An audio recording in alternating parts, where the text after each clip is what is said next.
ಶ್ರೀ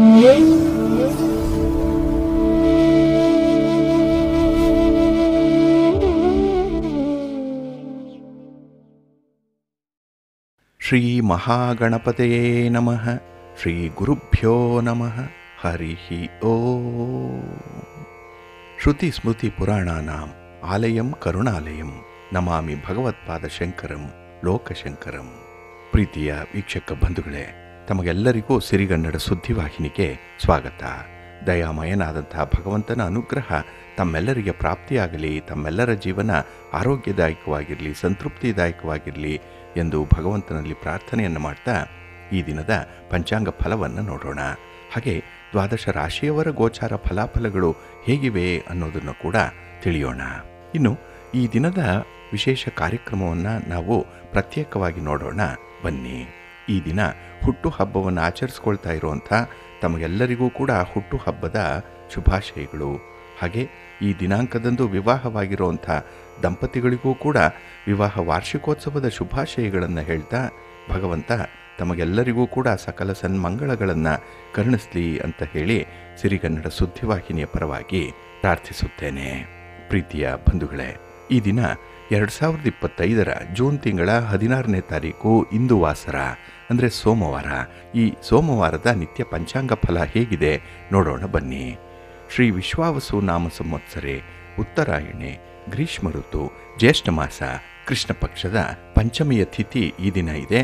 ಇದು ಈ ದಿನ ಮಧ್ಯಾಹ್ನ 1:12 ಇರಲಿದೆ. ನಂತರ ಷಷ್ಠಿ ಆರಂಭ ಆಗುತ್ತೆ. ಈ ದಿನದ ನಕ್ಷತ್ರ ಧನಿಷ್ಠ ನಕ್ಷತ್ರ. ಇದು ಈ ದಿನ ರಾತ್ರಿ 11:21 ಇರಲಿದೆ. ನಂತರ ಶತಭಿಷ ನಕ್ಷತ್ರ ಆರಂಭ ಆಗುತ್ತೆ. ಈ ದಿನದ ಕರ್ಣ ಪೂರ್ವಕರ್ಣ ತೈತಿಲ. ಇದು ಈ ದಿನ ಅಪರಾಹ್ನ 3:34 ಇರಲಿದೆ.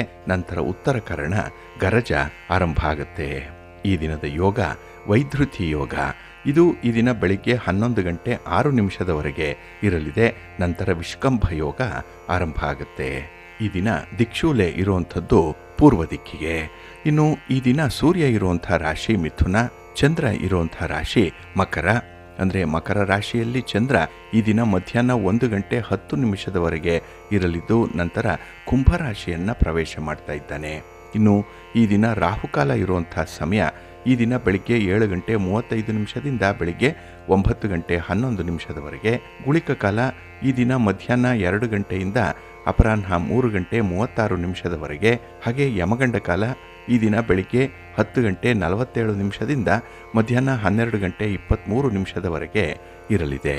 ಇನ್ನು ಈ ದಿನ ದುಷ್ಟ ಮುಹೂರ್ತ ಇರುವಂಥ ಸಮಯ ಈ ದಿನ ಮಧ್ಯಾಹ್ನ 12:49 ಮಧ್ಯಾಹ್ನ 1:45 ಹಾಗೆ ಅಪರಾಹ್ನ 3:37 ಅಪರಾಹ್ನ 4:32 ದುಷ್ಟ ಮುಹೂರ್ತದ ಸಮಯ. ಹಾಗಾಗಿ ಈ ಸಮಯದಲ್ಲಿ ಯಾವುದೇ ಪ್ರಯಾಣವನ್ನಾಗಲಿ ಯಾವುದೇ ಶುಭ ಕಾರ್ಯಗಳನ್ನಾಗಲಿ ಆರಂಭ ಮಾಡಬೇಡಿ. ಏಕೆಂದರೆ ನೀವು ಯಾವುದೇ ಕೆಲಸ ಕಾರ್ಯಗಳನ್ನು ಈ ದುಷ್ಟ ಮುಹೂರ್ತ ಇರುವಂಥ ಸಮಯದಲ್ಲಿ ಆರಂಭ ಮಾಡಿದರೆ ಅದರಿಂದ ಬರುವಂಥ ಫಲಿತಾಂಶಗಳು ಅಷ್ಟೊಂದು ಅನುಕೂಲಕರವಾಗಿ ಇರೋದಿಲ್ಲ. ಆದ್ದರಿಂದಲೇ ಈ ದುಷ್ಟ ಮುಹೂರ್ತವನ್ನು ಅವಾಯ್ಡ್ ಮಾಡುವಂಥದ್ದು ತುಂಬ ಉತ್ತಮ. ಇನ್ನು ಈ ದಿನ ಅಭಿಜಿನ್ ಮುಹೂರ್ತ ಇರುವಂಥ ಸಮಯ ಈ ದಿನ ಬೆಳಿಗ್ಗೆ 11:53 ಮಧ್ಯಾಹ್ನ 12:49 ಅಭಿಜಿನ್ ಮುಹೂರ್ತ ಇರುವಂಥ ಸಮಯ. ಹಾಗೆ ಈ ದಿನ ವಿಶೇಷವಾಗಿ ಅಮೃತ ಕಾಲ ಇರುವಂಥ ಸಮಯ ಈ ದಿನ ಮಧ್ಯಾಹ್ನ 2:42 ಮಧ್ಯಾಹ್ನ 3:57 ಅಮೃತ ಕಾಲದ ಸಮಯ. ಇನ್ನು ಈ ದಿನ ಸೂರ್ಯೋದಯ ಆಗುವಂಥ ಸಮಯ ಈ ದಿನ ಪ್ರಾತಃ ಕಾಲ 5:52 ಸೂರ್ಯಾಸ್ತ ಸಂಜೆ 6:45. ಇನ್ನು ಈ ದಿನ ಚಂದ್ರನ ಬಲ ಇರುವಂಥ ರಾಶಿಗಳು ಅಂತ ಹೇಳಿದ್ರೆ ಮೇಷ, ಕರ್ಕಾಟಕ, ಸಿಂಹ, ವೃಶ್ಚಿಕ, ಮಕರ ಮತ್ತು ಮೀನ ಈ 6 ರಾಶಿಯವರಿಗೆ ಗೋಚಾರದಲ್ಲಿ ಚಂದ್ರನಿಂದ ಶುಭ ಫಲಗಳ ಯೋಗ ಇರುತ್ತೆ. ಇನ್ನು ಉಳಿದ 6 ರಾಶಿಯವರಿಗೆ ಮಿಶ್ರ ಫಲದ ಯೋಗ ಇರುತ್ತೆ. ಅದನ್ನು ಮುಂದೆ ದ್ವಾದಶ ರಾಶಿಯವರ ಗೋಚಾರ ಫಲಗಳನ್ನು ನೋಡುವಂಥ ಸಂದರ್ಭದಲ್ಲಿ ಮತ್ತಷ್ಟು ವಿಚಾರಗಳನ್ನು ತಿಳ್ಕೊಳ್ಳೋಣ. ಇನ್ನು ಈ ದಿನದ ಹೊರಾದ ಅಧಿಪತಿ ಚಂದ್ರ. ಚಂದ್ರ ಅಂತ ಹೇಳಿದ್ರೆ ಮನಃಕಾರಕ, ಮನಸ್ಸಿಗೆ ಕಾರಕ. ಹಾಗಾಗಿ ನಮ್ಮ ಮನಸ್ಸಿನಂತೆ ಈ ದಿನ ಕೆಲಸಗಳಿರುತ್ತೆ. ಮನಸ್ಸು ಮಾಡಿದರೆ ಯಾವುದೇ ಕೆಲಸವನ್ನು ಸಾಧನೆ ಮಾಡಲಿಕ್ಕೆ ಯಾವುದೂ ಕೂಡ ಅಡ್ಡಿ ಆತಂಕಗಳು ಬರಲ್ಲ. ಹಾಗಾಗಿ ಈ ದಿನ ಚಂದ್ರನಿಂದ ನಮ್ಮ ಮನಸ್ಸಿಗೆ, ನಮ್ಮ ಕಲ್ಪನೆಗೆ, ಹಾಗೆ ಮನಸ್ಸಿನ ಚಂಚಲತೆಗೆ, ಹಾಗೆ ಯಶಸ್ಸಿಗೆ ಕಾರಕನಾಗಿರುವಂಥವನು ಚಂದ್ರ. ಹಾಗಾಗಿ where there a will there a way ಅಂತ ಹೇಳುವಂಥದ್ದು ಈ ಕಾರಣಕ್ಕಾಗಿಯೇ. ಮನಸ್ಸು ಮಾಡಿದ್ರೆ ಯಶಸ್ಸು ಖಂಡಿತ ಈ ದಿನ ಇರುತ್ತೆ. ಹಾಗೆ ನಮಗೆ ಏನೇ ವಿಚಾರದಲ್ಲಿ ಚಂಚಲವಾದಂತಹ ಮನಸ್ಸೇನಾದರೂ ಇದ್ದರೆ ಅದನ್ನು ಕೂಡ ಈ ದಿನ ಸ್ವಲ್ಪ ನಿಯಂತ್ರಣದಲ್ಲಿ ಇಟ್ಕೊಳ್ಬೇಕಾಗತ್ತೆ. ಇನ್ನು ಹಾಲು, ನೀರು, ಎಣ್ಣೆ, ಪೆಟ್ರೋಲ್, ಕೆಮಿಕಲ್ಸ್ ಇತ್ಯಾದಿ ದ್ರವ ಪದಾರ್ಥಗಳನ್ನು ವ್ಯವಹಾರ ಮಾಡುವಂಥವ್ರಿಗೆ ಅನುಕೂಲತೆಗಳು ಇದೆ. ಇನ್ನು ಹೋಟೆಲ್ ಬಿಸ್ನೆಸ್ ನಡೆಸೋವಂಥವ್ರಿಗೂ ಕೂಡ ಈ ದಿನ ಲಾಭ ಇದೆ. ಹಾಗೆ ಹೋಟೆಲ್ಗಳಲ್ಲಿ, ರೆಸ್ಟೋರೆಂಟ್ಗಳಲ್ಲಿ ಕೆಲಸ ಮಾಡುವಂಥವ್ರಿಗೂ ಕೂಡ ಈ ದಿನ ಸಮಾಧಾನ ಇರುತ್ತೆ ಚಂದ್ರನಿಂದ. ಹಾಗಾಗಿ ಈ ದಿನದ ಕೆಲಸ ಕಾರ್ಯಗಳನ್ನು ಆದಷ್ಟು ಗುರುಹೋರದಲ್ಲಿ ಆರಂಭ ಮಾಡಿ. ಆದರೆ ಈ ಬೆಳಗಿನ ಅವಧಿಯಲ್ಲಿರುವಂಥ ಗುರುಹೋರ ಏನಿದೆ ಆ ಸಮಯದಲ್ಲಿ ರಾಹುಕಾಲ ಇರುತ್ತೆ. ಅದನ್ನು ಸ್ವಲ್ಪ ನೋಡಿಕೊಂಡು ಅನುಸರಣೆ ಮಾಡಬೇಕಾಗತ್ತೆ. ಹಾಗಾಗಿ ಗುರುಹೋರ ಇರುವಂಥ ಸಮಯ ಈ ದಿನ ಬೆಳಿಗ್ಗೆ 8 ಗಂಟೆ 2 ನಿಮಿಷದಿಂದ ಬೆಳಿಗ್ಗೆ 9 ಗಂಟೆ 7 ನಿಮಿಷದವರೆಗೆ. ಹಾಗೆ ಅಪರಾಹ್ನ 3 ಗಂಟೆ 33 ನಿಮಿಷದಿಂದ ಅಪರಾಹ್ನ 4 ಗಂಟೆ 38 ನಿಮಿಷದವರೆಗೆ. ಇನ್ನು ರಾತ್ರಿ 10 ಗಂಟೆ 29 ನಿಮಿಷದಿಂದ ರಾತ್ರಿ 11 ಗಂಟೆ 24 ನಿಮಿಷದವರೆಗೆ ಗುರುಹೋರ ಇರುವಂಥ ಸಮಯ. ಇದನ್ನು ಸ್ವಲ್ಪ ನೋಡಿಕೊಂಡು ಅನುಸರಣೆ ಮಾಡಿ ಒಳ್ಳೆಯದಾಗತ್ತೆ. ಹಾಗೆ ಈ ದಿನ ಇರುವಂಥ ಶನಿಹೋರ ಸ್ವಲ್ಪ ಅನ್ಫೇವರಬಲ್ ಆಗೇ ಇರುವಂಥದ್ದು. ಏಕೆಂದರೆ ನಿಮ್ಮ ಕೆಲಸ ಕಾರ್ಯಗಳು ನಿಗದಿತ ಸಮಯಕ್ಕೆ ಮುಕ್ತಾಯ ಆಗಲ್ಲ. ಶನಿ ಮಂದಗತಿಯ ಚಲನೆಯನ್ನು ಹೊಂದಿರುವಂಥವನು. ಹಾಗಾಗಿ ಪ್ರಮುಖವಾಗಿರುವಂಥ ಕೆಲಸ ಕಾರ್ಯಗಳನ್ನು ಆದಷ್ಟು ಶನಿಹೋರದಲ್ಲಿ ಆರಂಭ ಮಾಡಬೇಡಿ. ಹಾಗಾಗಿ ಶನಿಹೋರ ಇರುವಂಥ ಸಮಯ ಈ ದಿನ ಬೆಳಿಗ್ಗೆ 6 ಗಂಟೆ 58 ನಿಮಿಷದಿಂದ ಬೆಳಿಗ್ಗೆ 8 ಗಂಟೆ 2 ನಿಮಿಷದವರೆಗೆ. ಇನ್ನು ಮಧ್ಯಾಹ್ನ 2 ಗಂಟೆ 28 ನಿಮಿಷದಿಂದ ಮಧ್ಯಾಹ್ನ 3 ಗಂಟೆ 33 ನಿಮಿಷದವರೆಗೆ. ಹಾಗೆ ರಾತ್ರಿ 9 ಗಂಟೆ 33 ನಿಮಿಷದಿಂದ ರಾತ್ರಿ 10 ಗಂಟೆ 29 ನಿಮಿಷದವರೆಗೆ ಶನಿಹೋರ ಇರುವಂಥ ಸಮಯ. ಇನ್ನು ಈ ದಿನ ಇರುವಂಥ ಕುಜಹೋರ ಕೂಡ ಅಷ್ಟೊಂದು ಅನುಕೂಲಕರವಾಗಿಲ್ಲ. ಅದರಲ್ಲೂ ಭೂಮಿಗೆ ಸಂಬಂಧಪಟ್ಟಂತಹ ಯಾವುದೇ ವಿಚಾರ, ಆಸ್ತಿ, ನಿಮ್ಮ ಮನೆ, ಸೈಟು, ಜಮೀನು ಇತ್ಯಾದಿಗಳನ್ನು ಖರೀದಿ ಮಾಡುವಂಥದ್ದು, ಮಾರಾಟ ಮಾಡುವಂಥದ್ದು ಅಥವಾ ಯಾವುದೇ ರೀತಿಯ ಚಟುವಟಿಕೆಗಳನ್ನು ಈ ಆಸ್ತಿಯ ಮೇಲೆ ಮಾಡುವಂಥ ವಿಚಾರಗಳೇನಿದೆ, ರಿಯಲ್ ಎಸ್ಟೇಟ್ನಲ್ಲಿ ಕೆಲಸ ಮಾಡುವಂಥವರು ಸ್ವಲ್ಪ ಎಚ್ಚರಿಕೆಯಿಂದ ಇದ್ಬಿಡಿ ಈ ದಿನ ಇರುವಂಥ ಕುಜಹೋರದಲ್ಲಿ. ಇನ್ನು ಈ ಭೂಮಿಗೆ ಸಂಬಂಧಪಟ್ಟಂತಹ ತಂಟೆ ತಕರಾರುಗಳನ್ನು ನ್ಯಾಯಾಲಯದಲ್ಲಿ ಪರಿಹರಿಸ್ಕೊಳ್ಬೇಕು ಅನ್ನುವಂಥ ಪ್ರಯತ್ನದಲ್ಲಿರುವಂಥವರು ಕೂಡ ಈ ದಿನ ಇರುವಂಥ ಕುಜಹೋರದಲ್ಲಿ ಯಾವುದೇ ರೀತಿಯ ಪ್ರಯತ್ನವನ್ನು ಮಾಡಬೇಡಿ. ಹಾಗಾಗಿ ಕುಜಹೋರ ಇರುವಂಥ ಸಮಯ ಈ ದಿನ ಬೆಳಿಗ್ಗೆ 9 ಗಂಟೆ 7 ನಿಮಿಷದಿಂದ ಬೆಳಿಗ್ಗೆ 10 ಗಂಟೆ 11 ನಿಮಿಷದವರೆಗೆ. ಹಾಗೆ ಅಪರಾಹ್ನ 4 ಗಂಟೆ 38 ನಿಮಿಷದಿಂದ ಸಂಜೆ 5 ಗಂಟೆ 42 ನಿಮಿಷದವರೆಗೆ. ಇನ್ನು ರಾತ್ರಿ 11 ಗಂಟೆ 24 ನಿಮಿಷದಿಂದ ರಾತ್ರಿ 12 ಗಂಟೆ 20 ನಿಮಿಷದವರೆಗೆ ಕುಜಹೋರ ಇರುವಂಥ ಸಮಯ. ಇದನ್ನು ಕೂಡ ಸ್ವಲ್ಪ ನೋಡಿಕೊಂಡು ಅನುಸರಣೆ ಮಾಡಿಕೊಳ್ಳಿ, ಒಳ್ಳೆಯದಾಗುತ್ತೆ. ಹಾಗಾಗಿ ಬಂಧುಗಳೇ, ನಿಮ್ಮ ಕೆಲಸ ಕಾರ್ಯಗಳನ್ನು ಒಳ್ಳೆಯ ಮುಹೂರ್ತದಲ್ಲಿ ಆರಂಭ ಮಾಡಿ. ಒಳ್ಳೆಯ ಸಮಯ ಯಾವುದಿದೆ ಅನ್ನೋಂಥದ್ದನ್ನು ತಿಳ್ಕೊಳ್ಳಿ. ಒಳ್ಳೆಯ ಹೊರವನ್ನು ನೀವು ಆ ದಿನ ತಿಳ್ಕೊಂಡೇ ಕೆಲಸಗಳನ್ನು ಮುಂದುವರಿಸಬೇಕಾಗತ್ತೆ.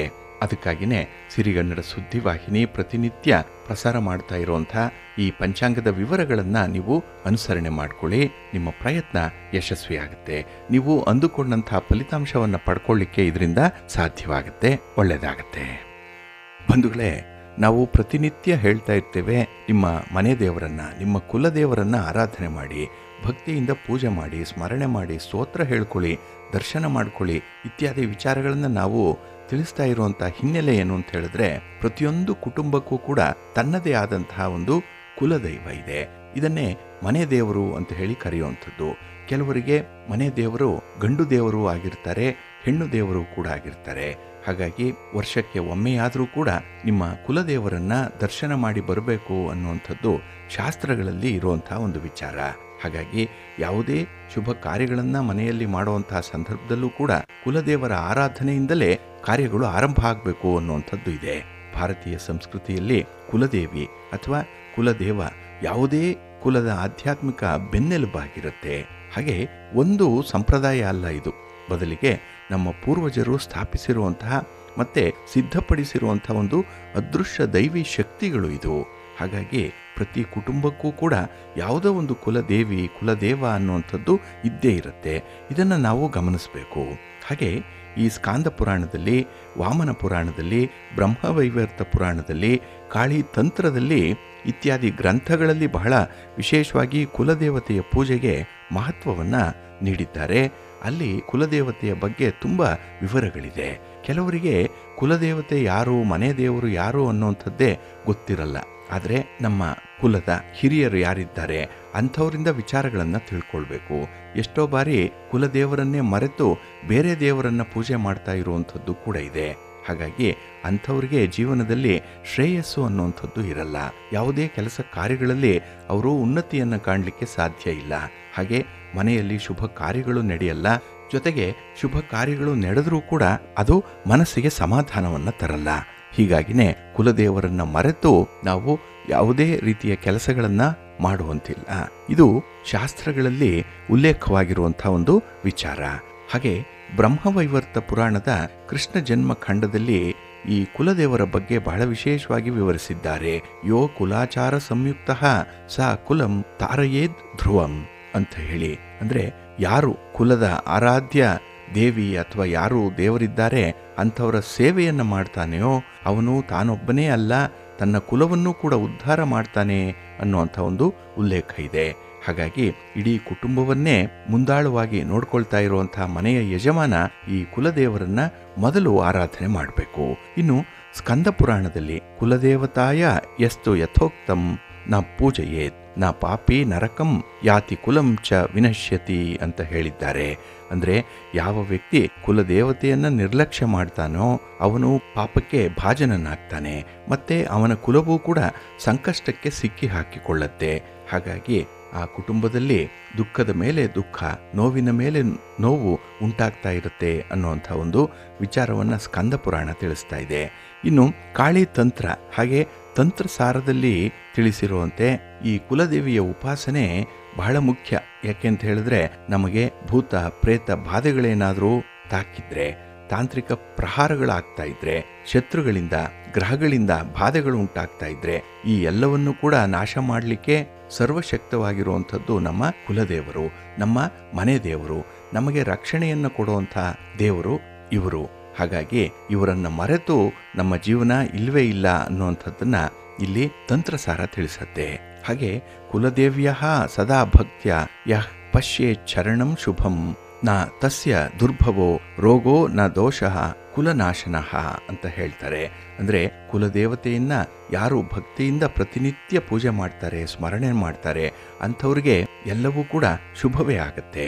ಆದರೆ ಯಾರು ಕುಲದೇವತೆಯನ್ನು ಮರೀತಾರೋ ಅಂಥವ್ರಿಗೆ ರೋಗಗಳು ಬಾಧಿಸುತ್ತೆ, ದೋಷಗಳು ತುಂಬಿಕೊಳ್ಳುತ್ತೆ, ಜೊತೆಗೆ ಇಡೀ ಕುಲವೇ ನಾಶನವಾಗ್ಬಿಡತ್ತೆ. ಹಾಗಾಗಿ ಈ ಕುಲದೇವಿ ಕುಲದೇವತೆ ಇದರ ಮಹತ್ವ ಎಷ್ಟಿದೆ ಅನ್ನುವಂಥದ್ದನ್ನ ಈ ಪುರಾಣಗಳಿಂದ ನಾವು ತಿಳ್ಕೊಳ್ಬಹುದು. ಹಾಗೆ ಈ ಕುಲದೇವರು ಅಥವಾ ಕುಲದೇವಿ ನಮ್ಮನ್ನ ಹೇಗೆ ಸಂರಕ್ಷಣೆ ಮಾಡ್ತಾರೆ ಅನ್ನುವಂಥ ವಿಚಾರ ಇಲ್ಲಿ ತಾಂತ್ರಿಕ ಸುರಕ್ಷಾ ಕವಚದಿಂದ ತಿಳಿದು ಬರುವಂಥದ್ದು ಏನಂದ್ರೆ, ಕುಲದೇವತೆ ಸಾಧಕನ ಸುತ್ತಲೂ ಒಂದು ಸೂಕ್ಷ್ಮವಾದಂತಹ ಕವಚವನ್ನ ನಿರ್ಮಾಣ ಮಾಡ್ತಾರೆ. ಇದರಿಂದ ಮಾಟ ಮಂತ್ರ, ಯಾವುದೇ ದೃಷ್ಟಿದೋಷ, ಯಾವುದೇ ರೀತಿಯ ಬಾಧೆಗಳ ಪ್ರಭಾವ ನಮಗೆ ಬೀರಲ್ಲ. ಹಾಗಾಗಿನೇ ನಾವು ಶುಭ ಕಾರ್ಯಗಳನ್ನು ಮಾಡುವ ಮೊದಲು ಕುಲದೇವತೆಗೆ ಹೋಗಿ ಬರ್ತೀವಿ, ನಮ್ಮ ಮನೆ ದೇವರ ದರ್ಶನ ಮಾಡಿ ಬರ್ತೇವೆ. ಅಲ್ಲಿ ನಮ್ಮ ಒಂದು ಮುಡಿಪನ್ನು ಕಟ್ಟಿಡುವಂಥದ್ದು ಅಥವಾ ಆಗಬೇಕಾಗಿರುವಂತಹ ಕೆಲಸ ಕಾರ್ಯಗಳು ನಿರ್ವಿಘ್ನವಾಗಿ ನೆರವೇರಲಿ ಅಂತ ಹೇಳಿ ಒಂದು ಸಂಕಲ್ಪವನ್ನು ಮಾಡಿಕೊಳ್ಳುವಂಥದ್ದು ಇತ್ಯಾದಿಗಳನ್ನು ನಾವು ನಮ್ಮ ಮನೆ ದೇವರಲ್ಲಿ ಅರಿಕೆ ಮಾಡಿಕೊಳ್ತೀವಿ. ಹಾಗಾಗಿನೇ ಒಂದು ರಕ್ಷಾ ಕವಚ ನಮ್ಮ ಸುತ್ತಲೂ ಇರುತ್ತೆ. ಅದು ನಮಗೆ ಶ್ರೀರಕ್ಷೆ, ಅದೇ ನಮಗೆ ಒಂದು ಶೀಲ್ಡ್ ಇದ್ದ ಹಾಗೆ. ಯಾವುದೇ ಬಾಹ್ಯವಾದಂತಹ ಒತ್ತಡಗಳು ನಮಗೆ ಬರಲ್ಲ, ಬಂದರೂ ಕೂಡ ಅದನ್ನು ನಿವಾರಣೆ ಮಾಡುವಂಥ ಒಂದು ಶಕ್ತಿ, ಆ ಒಂದು ಮಾರ್ಗ ನಮಗೆ ಗೋಚರವಾಗುತ್ತೆ ನಮ್ಮ ಕುಲದೇವರಿಂದ. ಹಾಗಾಗಿ ನಮ್ಮ ಕುಲದೇವರು ಮನೆ ದೇವರ ಆರಾಧನೆ ಬಹಳ ಮುಖ್ಯ ಅನ್ನುವಂಥದ್ದು ಈ ಅಂಶದಿಂದ ಕೂಡ ನಮಗೆ ತಿಳಿದು ಬರುತ್ತೆ. ಇನ್ನು ಕೆಲವು ಬಾರಿ ಕುಲದೇವತೆ ಕನಸಿನಲ್ಲಿ ಕಾಣಿಸ್ಕೊಂಡು ಸಂಭಾವನೀಯವಾದಂತಹ ಸಂಕಷ್ಟಗಳ ಬಗ್ಗೆ ಎಚ್ಚರಿಕೆಯನ್ನು ಕೊಡುವಂಥದ್ದಿದೆ. ಮುಂದೆ ಆ ಕುಟುಂಬದಲ್ಲಿ ಆಗುವಂತಹ ಅನಾಹುತಗಳೇನು, ಕುಟುಂಬದಲ್ಲಿ ಆಗಬೇಕಾಗಿರುವಂತಹ ಕೆಲಸ ಕಾರ್ಯಗಳೇನು, ಇದರ ಬಗ್ಗೆ ನಮ್ಮ ಮನೆ ದೇವರು ಎಚ್ಚರಿಕೆಯನ್ನು ಕೊಡ್ತಾರೆ ಅನ್ನುವಂಥದ್ದು ಇದೆ. ಇದು ಒಂದು ಸಾಂಕೇತಿಕವಾಗಿ ಕೆಲವರಿಗೆ ಆಗತ್ತೆ. ಏಕೆಂತ ಹೇಳಿದ್ರೆ, ನನ್ನ ಸ್ವಪ್ನದಲ್ಲಿ ಈ ರೀತಿ ಆಯಿತು, ಅದಕ್ಕಾಗಿ ಈ ಕೆಲಸವನ್ನು ಮಾಡಲೇಬೇಕು, ಇದು ನನ್ನ ಸಂಕಲ್ಪ, ಈ ಮನೆ ದೇವರ ಆದೇಶ ಆಗಿದೆ ಅನ್ನುವಂಥ ವಿಚಾರಗಳನ್ನು ಕೆಲವರು ಹೇಳುವಂಥದ್ದನ್ನು ನೀವು ಕೇಳಿರ್ಬೋದು. ಹಾಗಾಗಿ ಈ ಸಂಕೇತ ಏನಿದೆ ಅದು ಆತ್ಮ ಮತ್ತು ಕುಲದೇವಿಯ ನಡುವಿನ ಗೂಢವಾದಂತಹ ಸಂಬಂಧಕ್ಕೆ ಸಾಕ್ಷಿಯಾಗಿರುವಂಥದ್ದು. ಹಾಗಾಗಿ ಯಾರು ಶ್ರದ್ಧಾಪೂರ್ವಕವಾಗಿ ಮನೆ ದೇವರನ್ನ ಆರಾಧನೆ ಮಾಡ್ತಾ ಇರ್ತಾರೆ ಅಂಥವ್ರಿಗೆ ಸ್ವಪ್ನದಲ್ಲಿ ಕೂಡ ಇದರ ದರ್ಶನ ಆಗುತ್ತೆ. ಈ ಸಂಕೇತಗಳು ನಮಗೆ ಆಗಾಗ್ಗೆ ಕಾಣಿಸ್ಕೊಳ್ತಾ ಇರುತ್ತೆ. ಅಂಥ ಸಂದರ್ಭದಲ್ಲಿ ನಾವು ಎಚ್ಚೆತ್ಕೊಳ್ಬಹುದು. ಇನ್ನು ಸಂಕಷ್ಟದಲ್ಲಿ ಒಂದು ಅದೃಶ್ಯವಾದಂತಹ ಶಕ್ತಿ ನಮ್ಮನ್ನ ಕಾಪಾಡುತ್ತೆ. ಅಪಘಾತಗಳಾಗ್ಬೋದು, ಮೃತ್ಯುವಿನ ಸಮೀಪದ ಅನುಭವಗಳಾಗ್ಬೋದು, ಅಥವಾ ನ್ಯಾಯದಲ್ಲಿ ಪವಾಡ ಸದೃಶವಾದಂತಹ ನಿರ್ಧಾರಗಳ ಹಿಂದೆ ಈ ಕುಲದೇವಿಯ ಕೈವಾಡ ಇರುತ್ತೆ. ನಮ್ಮನ್ನು ರಕ್ಷಣೆ ಮಾಡ್ತಾಳೆ.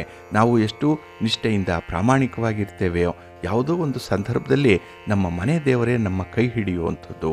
ಹಾಗಾಗಿ ಅನ್ಯ ದೇವರುಗಳಿಗಿಂತ ನಮ್ಮ ಮನೆ ದೇವರೇ ಸರ್ವಶ್ರೇಷ್ಠ ಅನ್ನುವಂಥ ವಿಚಾರವನ್ನು ಇಲ್ಲಿ ತಿಳ್ಕೊಳ್ಬೇಕಾಗತ್ತೆ. ಹಾಗೆ ನಮ್ಮ ಕುಲದ ಜನರು ಪುಣ್ಯಾತ್ಮರಾಗಿದ್ದರೆ, ಸಾಧನೆಯನ್ನು ಮಾಡಿದರೆ, ಧರ್ಮವನ್ನು ಪರಿಪಾಲನೆ ಮಾಡಿದರೆ ಕುಲದೇವತೆ ಸ್ವತಃ ಅವರ ಕಾರ್ಯಗಳನ್ನು ಸಿದ್ಧಿಗೆ ತರ್ತಾಳೆ ಅನ್ನುವಂಥದ್ದು. ಕೆಲವರು ನೋಡಿ ತಲೆತಲಾಂತರದಿಂದ ಬಂದಿರುವಂತಹ ಕೆಲವು ಧಾರ್ಮಿಕ ವಿಚಾರಗಳನ್ನು, ಧರ್ಮದ ಕಟ್ಟುಪಾಡುಗಳನ್ನು ಹಾಗೆ ಮುಂದುವರಿಸ್ತಾ ಇರ್ತಾರೆ. ಏಕೆಂದರೆ ಕುಲದೇವರ ಅನುಗ್ರಹ ಅವರಿಗೆ ಚೆನ್ನಾಗಿರುತ್ತೆ. ಇನ್ನು ಮನೆಯಲ್ಲಿ ಉತ್ತರೋತ್ತರ ಅಭಿವೃದ್ಧಿಯನ್ನು ಕಾಣುವಂತಹ ಸಂದರ್ಭಗಳು ಕೂಡ ಇದೆ. ಹಾಗಾಗಿ ಅವರ ಮನೆಯಲ್ಲಿ ಸಂಪತ್ತು, ಸಮೃದ್ಧಿ, ಒಡವೆ, ವಸ್ತ್ರಗಳು, ಸುಖ, ಶಾಂತಿ, ಮುಖ್ಯವಾಗಿ ಆರೋಗ್ಯ ಎಲ್ಲವೂ ಕೂಡ ಕೂಡಿ ಬರ್ತಾ ಇರುತ್ತೆ. ಏಕೆಂದರೆ ಅಂಥವ್ರಿಗೆ ಆ ಕುಲದೇವರು, ಆ ಮನೆ ದೇವರ ಆಶೀರ್ವಾದ, ಅನುಗ್ರಹ ಸಂಪೂರ್ಣವಾಗಿ ಇರುತ್ತೆ. ಅದಕ್ಕಾಗಿಯೇ ಅವರು ಬಹಳ ಸುಭಿಕ್ಷವಾಗಿರ್ತಾರೆ, ತುಂಬ ಕಂಫರ್ಟ್ ಝೋನಲ್ಲೂ ಇರ್ತಾರೆ. ಇನ್ನು ನಮ್ಮ ಹಿರಿಯರು ಮಾಡಿರುವಂಥ ಈ ಕುಲದೇವರ ಪೂಜೆ ಪುನಸ್ಕಾರಗಳೇನಿದೆ ಅದು ಇಡೀ ಕುಟುಂಬವನ್ನೇ ರಕ್ಷಣೆ ಮಾಡುತ್ತೆ. ಹಾಗಾಗಿ ನಾವು ಹಿರಿಯರಾಗಿ ಈ ಕುಲದೇವರ ಪೂಜೆಯನ್ನು ಮಾಡಿದ್ರೆ ನಮ್ಮ ಮುಂದಿನ ಪೀಳಿಗೆ ಆರೋಗ್ಯದ, ಸಂತೋಷದ ಜೀವನವನ್ನು ನಡೆಸ್ತಾರೆ ಅನ್ನುವಂಥ ನಂಬಿಕೆ ಇದೆ. ಹಾಗಾಗಿನೇ ಈ ಪೂರ್ವಜರು ಮಾಡಿದಂಥ ಆರಾಧನೆಯಿಂದ ಕುಲದೇವತೆ ಆ ಕುಲಕ್ಕೆ ಬದ್ಧರಾಗಿರ್ತಾರೆ.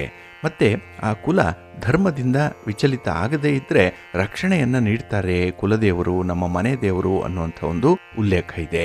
ಇದನ್ನೇ ವಂಶಗತ ಬಂಧನ ಅಂತ ಹೇಳಿ ಕರೆಯುವಂಥದ್ದು. ಒಂದು ಸ್ಪಿರಿಚುಯಲ್ ಕಾಂಟ್ಯಾಕ್ಟ್ ಬೆಳೆಯುತ್ತೆ ನಮ್ಮ ಮನೆ ದೇವರ ಜೊತೆಯಲ್ಲಿ. ಅದು ನಮ್ಮನ್ನ ತಪ್ಪು ಮಾಡಲಿಕ್ಕೆ ಬಿಡಲ್ಲ. ಹಾಗಾಗಿ ಯಾರಿಗೆ ಕುಲದೇವರಲ್ಲಿ ನಿಷ್ಠೆ ಇದೆ, ನಂಬಿಕೆ ಇದೆ, ಅಂಥವರು ಸಾಮಾನ್ಯವಾಗಿ ತಪ್ಪು ದಾರಿಯನ್ನ ತುಳಿಯಲ್ಲ. ಎಲ್ಲವನ್ನೂ ಕೂಡ ಒಳ್ಳೆಯ ದೃಷ್ಟಿಯಲ್ಲೇ ನೋಡುವಂಥದ್ದು, ಸಾಧ್ಯವಾದಷ್ಟು ಪರೋಪಕಾರಿಯಾಗಿಯೇ ಇರ್ತಾರೆ. ಇತರರಿಗೆ ಉಪದ್ರವ ಕೊಡಲ್ಲ. ತಮ್ಮ ಕೆಲಸ ಕಾರ್ಯಗಳನ್ನು ತಾವೇ ಮಾಡಿಕೊಳ್ಳುವಂಥವ್ರು. ಇಂತಹ ಒಂದು ಹಿನ್ನೆಲೆಯಲ್ಲಿ ಅವರಿಗೆ ಕುಲದೇವರ ಅನುಗ್ರಹ ಆಗಿದೆ ಅಂತ ಹೇಳಿ ನಾವು ತಿಳ್ಕೊಳ್ಬಹುದು. ಇನ್ನು ಈ ಕುಲದೇವರನ್ನ ಅಥವಾ ಮನೆ ದೇವರನ್ನ ನಮ್ಮ ಹಿರಿಯರು ಬಹಳ ವಿಶೇಷ ರೀತಿಯಲ್ಲಿ ಆಯ್ಕೆ ಮಾಡಿಕೊಂಡಿರ್ತಾರೆ.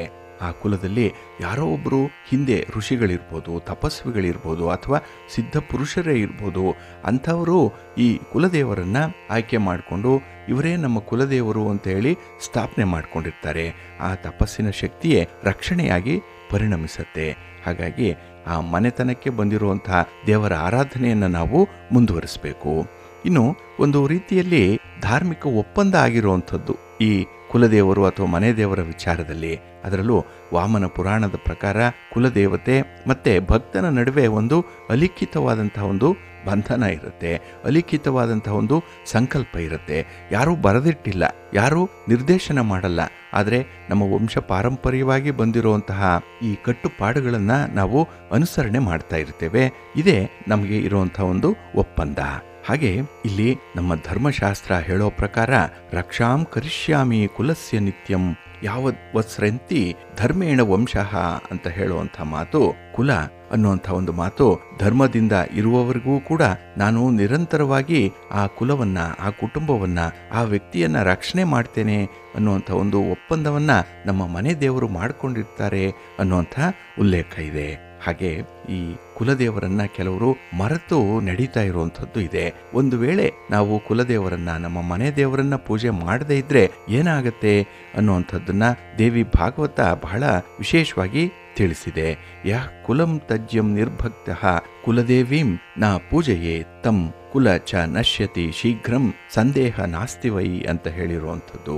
ಇದರ ಅರ್ಥ ತನ್ನ ಕುಲದ ದೇವತೆಯನ್ನ ಯಾರು ಪೂಜೆ ಮಾಡಲ್ಲ ಅಂಥವರ ವಂಶ ಬೇಗನೆ ನಾಶವಾಗುತ್ತೆ. ಇದರಲ್ಲಿ ಯಾವುದೇ ರೀತಿಯ ಸಂದೇಹ ಇಲ್ಲ. ಆದ್ದರಿಂದ ಕುಲದೇವತೆಯನ್ನ ನಿರ್ಲಕ್ಷ್ಯ ಮಾಡಬಾರ್ದು ಅನ್ನುವಂಥ ಒಂದು ವಿಚಾರ ಇದೆ. ಹಾಗಾಗಿ ಪ್ರತಿನಿತ್ಯ ಬೆಳಿಗ್ಗೆ ಎದ್ದು ಸ್ನಾನ ಮಾಡಿ ಶುದ್ಧ ಮನಸ್ಸಿನಿಂದ ಕುಲದೇವರನ್ನ ಉಪಾಸನೆ ಮಾಡಬೇಕು, ಪೂಜೆಯನ್ನ ಮಾಡಬೇಕು. ಹಾಗೆ ಕುಲದೇವರ ಫೋಟೋವನ್ನಾಗಲಿ ವಿಗ್ರಹವನ್ನಾಗಲಿ ಮನೆಯಲ್ಲಿ ಇಟ್ಕೊಂಡಿರಬೇಕು. ಅದರಲ್ಲೂ ಮನೆಯ ಯಜಮಾನ ಮನೆ ದೇವರ ಪೂಜೆಯನ್ನು ನೆರವೇರಿಸಬೇಕು.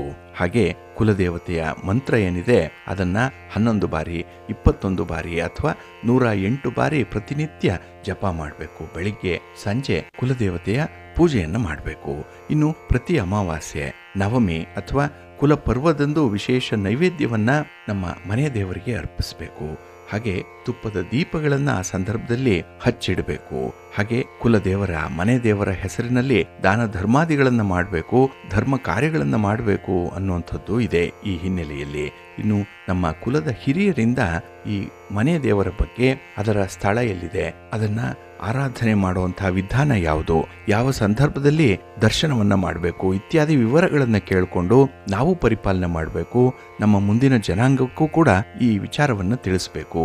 ಅವರನ್ನು ಕೂಡ ಈ ಮನೆ ದೇವರ ಪೂಜೆಗೆ ಅಣಿ ಮಾಡಬೇಕು. ಹಾಗಾಗಿ ಈ ಕುಲದೇವಿ ಅಥವಾ ಕುಲದೇವ ಇದರ ಪೂಜೆ ಏನಿದೆ ಇದು ಕೇವಲ ಒಂದು ಸಂಪ್ರದಾಯ ಅಲ್ಲ, ಅದು ಒಂದು ಜೀವಂತವಾಗಿರುವಂತಹ ಚೇತನ. ಅದು ಪ್ರತಿಯೊಬ್ಬರೂ ಕೂಡ ಅನುಸರಣೆ ಮಾಡಬೇಕಾಗಿರುವಂಥದ್ದು. ಹಾಗಾಗಿ ಈ ಪೂಜೆ ಜೀವನದಲ್ಲಿ ಪವಾಡಗಳನ್ನೇ ಕೆಲವರಿಗೆ ತಂದುಕೊಟ್ಟಿದೆ. ಕೆಲವರ ಜೀವನ ಪವಾಡ ಸದೃಶವಾಗಿ ಬದಲಾವಣೆಯನ್ನೇ ಪಡ್ಕೊಂಡಿದೆ, ಒಳ್ಳೆಯ ತಿರುವನ್ನ ಪಡ್ಕೊಂಡಿದೆ. ಇದಕ್ಕೆ ಮೂಲ ಕಾರಣ ಆ ಮನೆ ದೇವರು. ಹಾಗಾಗಿ ಮನೆ ದೇವರನ್ನ ನಿರ್ಲಕ್ಷ್ಯ ಮಾಡಿದ್ರೆ ವಿನಾಶಕ್ಕೆ ಕಾರಣರಾಗ್ತಾರೆ ಅನ್ನುವಂಥದ್ದು. ಜೊತೆಗೆ ಇತ್ತೀಚಿನ ದಿನಮಾನಸದಲ್ಲಿ ನಮ್ಮನ್ನ ಬಾಧಿಸುವಂತಹ ಒಂದು ವಿಚಾರ ಅಂತ ಹೇಳಿದ್ರೆ, ಯಾರೋ ಮಾಟ ಮಂತ್ರ ಮಾಡಿದ್ದಾರೆ, ತಂತ್ರವನ್ನ ನಡೆಸಿದ್ದಾರೆ, ಗ್ರಹ ಬಾಧೆಗಳಿದೆ, ಶತ್ರು ದೋಷಗಳಿದೆ, ಮಾನಸಿಕವಾಗಿ ವಿಕೃತಿ ಇದೆ. ಇವೆಲ್ಲದಕ್ಕೂ ಕೂಡ ಒಂದೇ ಒಂದು ದಿವ್ಯ ಔಷಧ ಅಂತ ಹೇಳಿದ್ರೆ ಅದು ನಿಮ್ಮ ಕುಲದೇವರಿಗೆ, ನಿಮ್ಮ ಮನೆ ದೇವರಿಗೆ ಶರಣು ಹೋಗುವಂಥದ್ದು. ಹಾಗಾಗಿ ನಿಷ್ಠೆಯಿಂದ ಭಕ್ತಿಯಿಂದ ನಿಮ್ಮ ಕುಲದೇವರ ಆರಾಧನೆಯನ್ನ ಮುಂದುವರಿಸಿ. ಯಾರಿಗೆ ಕುಲದೇವರು ಮನೆ ದೇವರು ಗೊತ್ತಿಲ್ಲ ಅಂತಾರೋ ಅವರು ಈ ದಿನವೇ ಅದನ್ನ ಗೊತ್ತು ಮಾಡಿಕೊಳ್ಳುವಂಥ ಒಂದು ಪ್ರಯತ್ನ ಮಾಡಿ. ಹೇಗಾದ್ರೂ ಮಾಡಿ ನಿಮ್ಮ ಕುಟುಂಬದಲ್ಲಿ, ನಿಮ್ಮ ಸಮಾಜದಲ್ಲಿ ಇರುವಂತಹ ಹಿರಿಯರು ಅವರನ್ನ ಭೇಟಿ ಮಾಡಿ. ಹಾಗೆ ನಿಮ್ಮ ಬಂಧು ಬಾಂಧವರು ಯಾವ ದೇವರನ್ನ ಮನೆ ದೇವರು ಅಂತ ಹೇಳಿ ಒಪ್ಪಿಕೊಂಡಿದ್ದಾರೋ ಅಂಥದ್ದನ್ನ ನೀವು ಕೂಡ ಕಂಡು ಹಿಡ್ಕೊಳ್ಬೇಕು. ಅದಕ್ಕೆ ವರ್ಷಕ್ಕೆ ಒಮ್ಮೆ ಭೇಟಿ ಮಾಡಲೇಬೇಕು. ನಿಮ್ಮ ತನು ಮನ ಧನವನ್ನ ನಿಮ್ಮ ಮನೆ ದೇವರಿಗೆ ಸಮರ್ಪಣೆ ಮಾಡಬೇಕು. ಏಕೆಂದ್ರೆ ನಿಮಗೆ ಬಂದಿರೋವಂಥದ್ದೆಲ್ಲ ನಿಮ್ಮ ಮನೆ ದೇವರಿಂದ. ಹಾಗಾಗಿ ನೀವು ಕೊಡಬೇಕಾಗಿರುವಂಥದ್ದು ಮನೆ ದೇವರಿಗೆ. ಕೆರೆಯ ನೀರನ್ನ ಕೆರೆಗೆ ಚೆಲ್ಲಬೇಕು. ಹಾಗಾಗಿ ಕೊಟ್ಟಿದ್ದರ ಸ್ವಲ್ಪ ಭಾಗವನ್ನ ಭಗವಂತನ ಸೇವೆಗೆ ಮೀಸಲಿಡಬೇಕು. ಇದು ನಿಮ್ಮ ಕಾಯಕ ಆಗಬೇಕು, ಪ್ರತಿನಿತ್ಯದ ದಿನಚರಿ ಆಗಬೇಕು. ಹಾಗಾಗಿ ನಿಮ್ಮ ಮನೆ ದೇವರು, ನಿಮ್ಮ ಕುಲದೇವರು ತಮ್ಮನ್ನೆಲ್ಲ ಕಾಪಾಡಲಿ, ತಮಗೆ ಉತ್ತರೋತ್ತರವಾದಂತಹ ಅಭಿವೃದ್ಧಿ ಉಂಟಾಗ್ಲಿ ಅಂತ ಹೇಳಿ ಅನುಗ್ರಹ ಪೂರ್ವಕವಾದ ಆಶೀರ್ವಾದ ಮಾಡಲಿ ಅಂತ ಹೇಳಿ ಪ್ರಾರ್ಥನೆ ಮಾಡೋಣ. ಪ್ರೀತಿಯ ಬಂಧುಗಳೇ, ಇನ್ನು ಮುಂದೆ ದ್ವಾದಶ ರಾಶಿಯವರ ಗೋಚಾರ ಫಲಗಳು ಹೇಗಿವೆ ನೋಡೋಣ ಬನ್ನಿ. ಮೊದಲಿಗೆ ಮೇಷರಾಶಿ.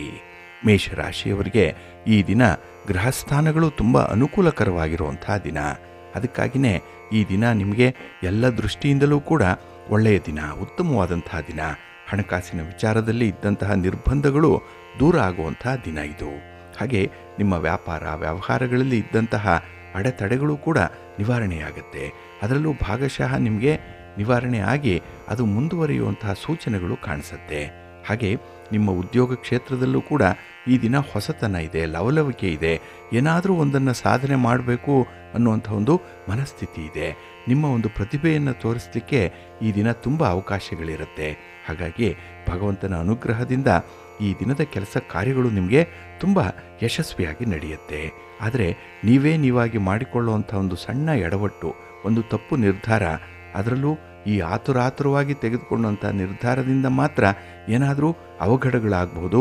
ಅದನ್ನು ಬಿಟ್ಟರೆ ಈ ದಿನ ನಿಮಗೆ ಸ್ಮೂತ್ ಆಗಿರುತ್ತೆ, ಒಳ್ಳೆಯದೇ ಆಗಿರುತ್ತೆ. ಹಾಗೆ ಈ ದಿನ ನಿಮ್ಮ ಅದೃಷ್ಟದ ಆಧಾರದ ಮೇಲೆ ಕೆಲವೊಂದು ಕೆಲಸಗಳನ್ನು ಮಾಡಲಿಕ್ಕೆ ಹೊರಡುವಂಥದ್ದು ಕೂಡ ಇದೆ.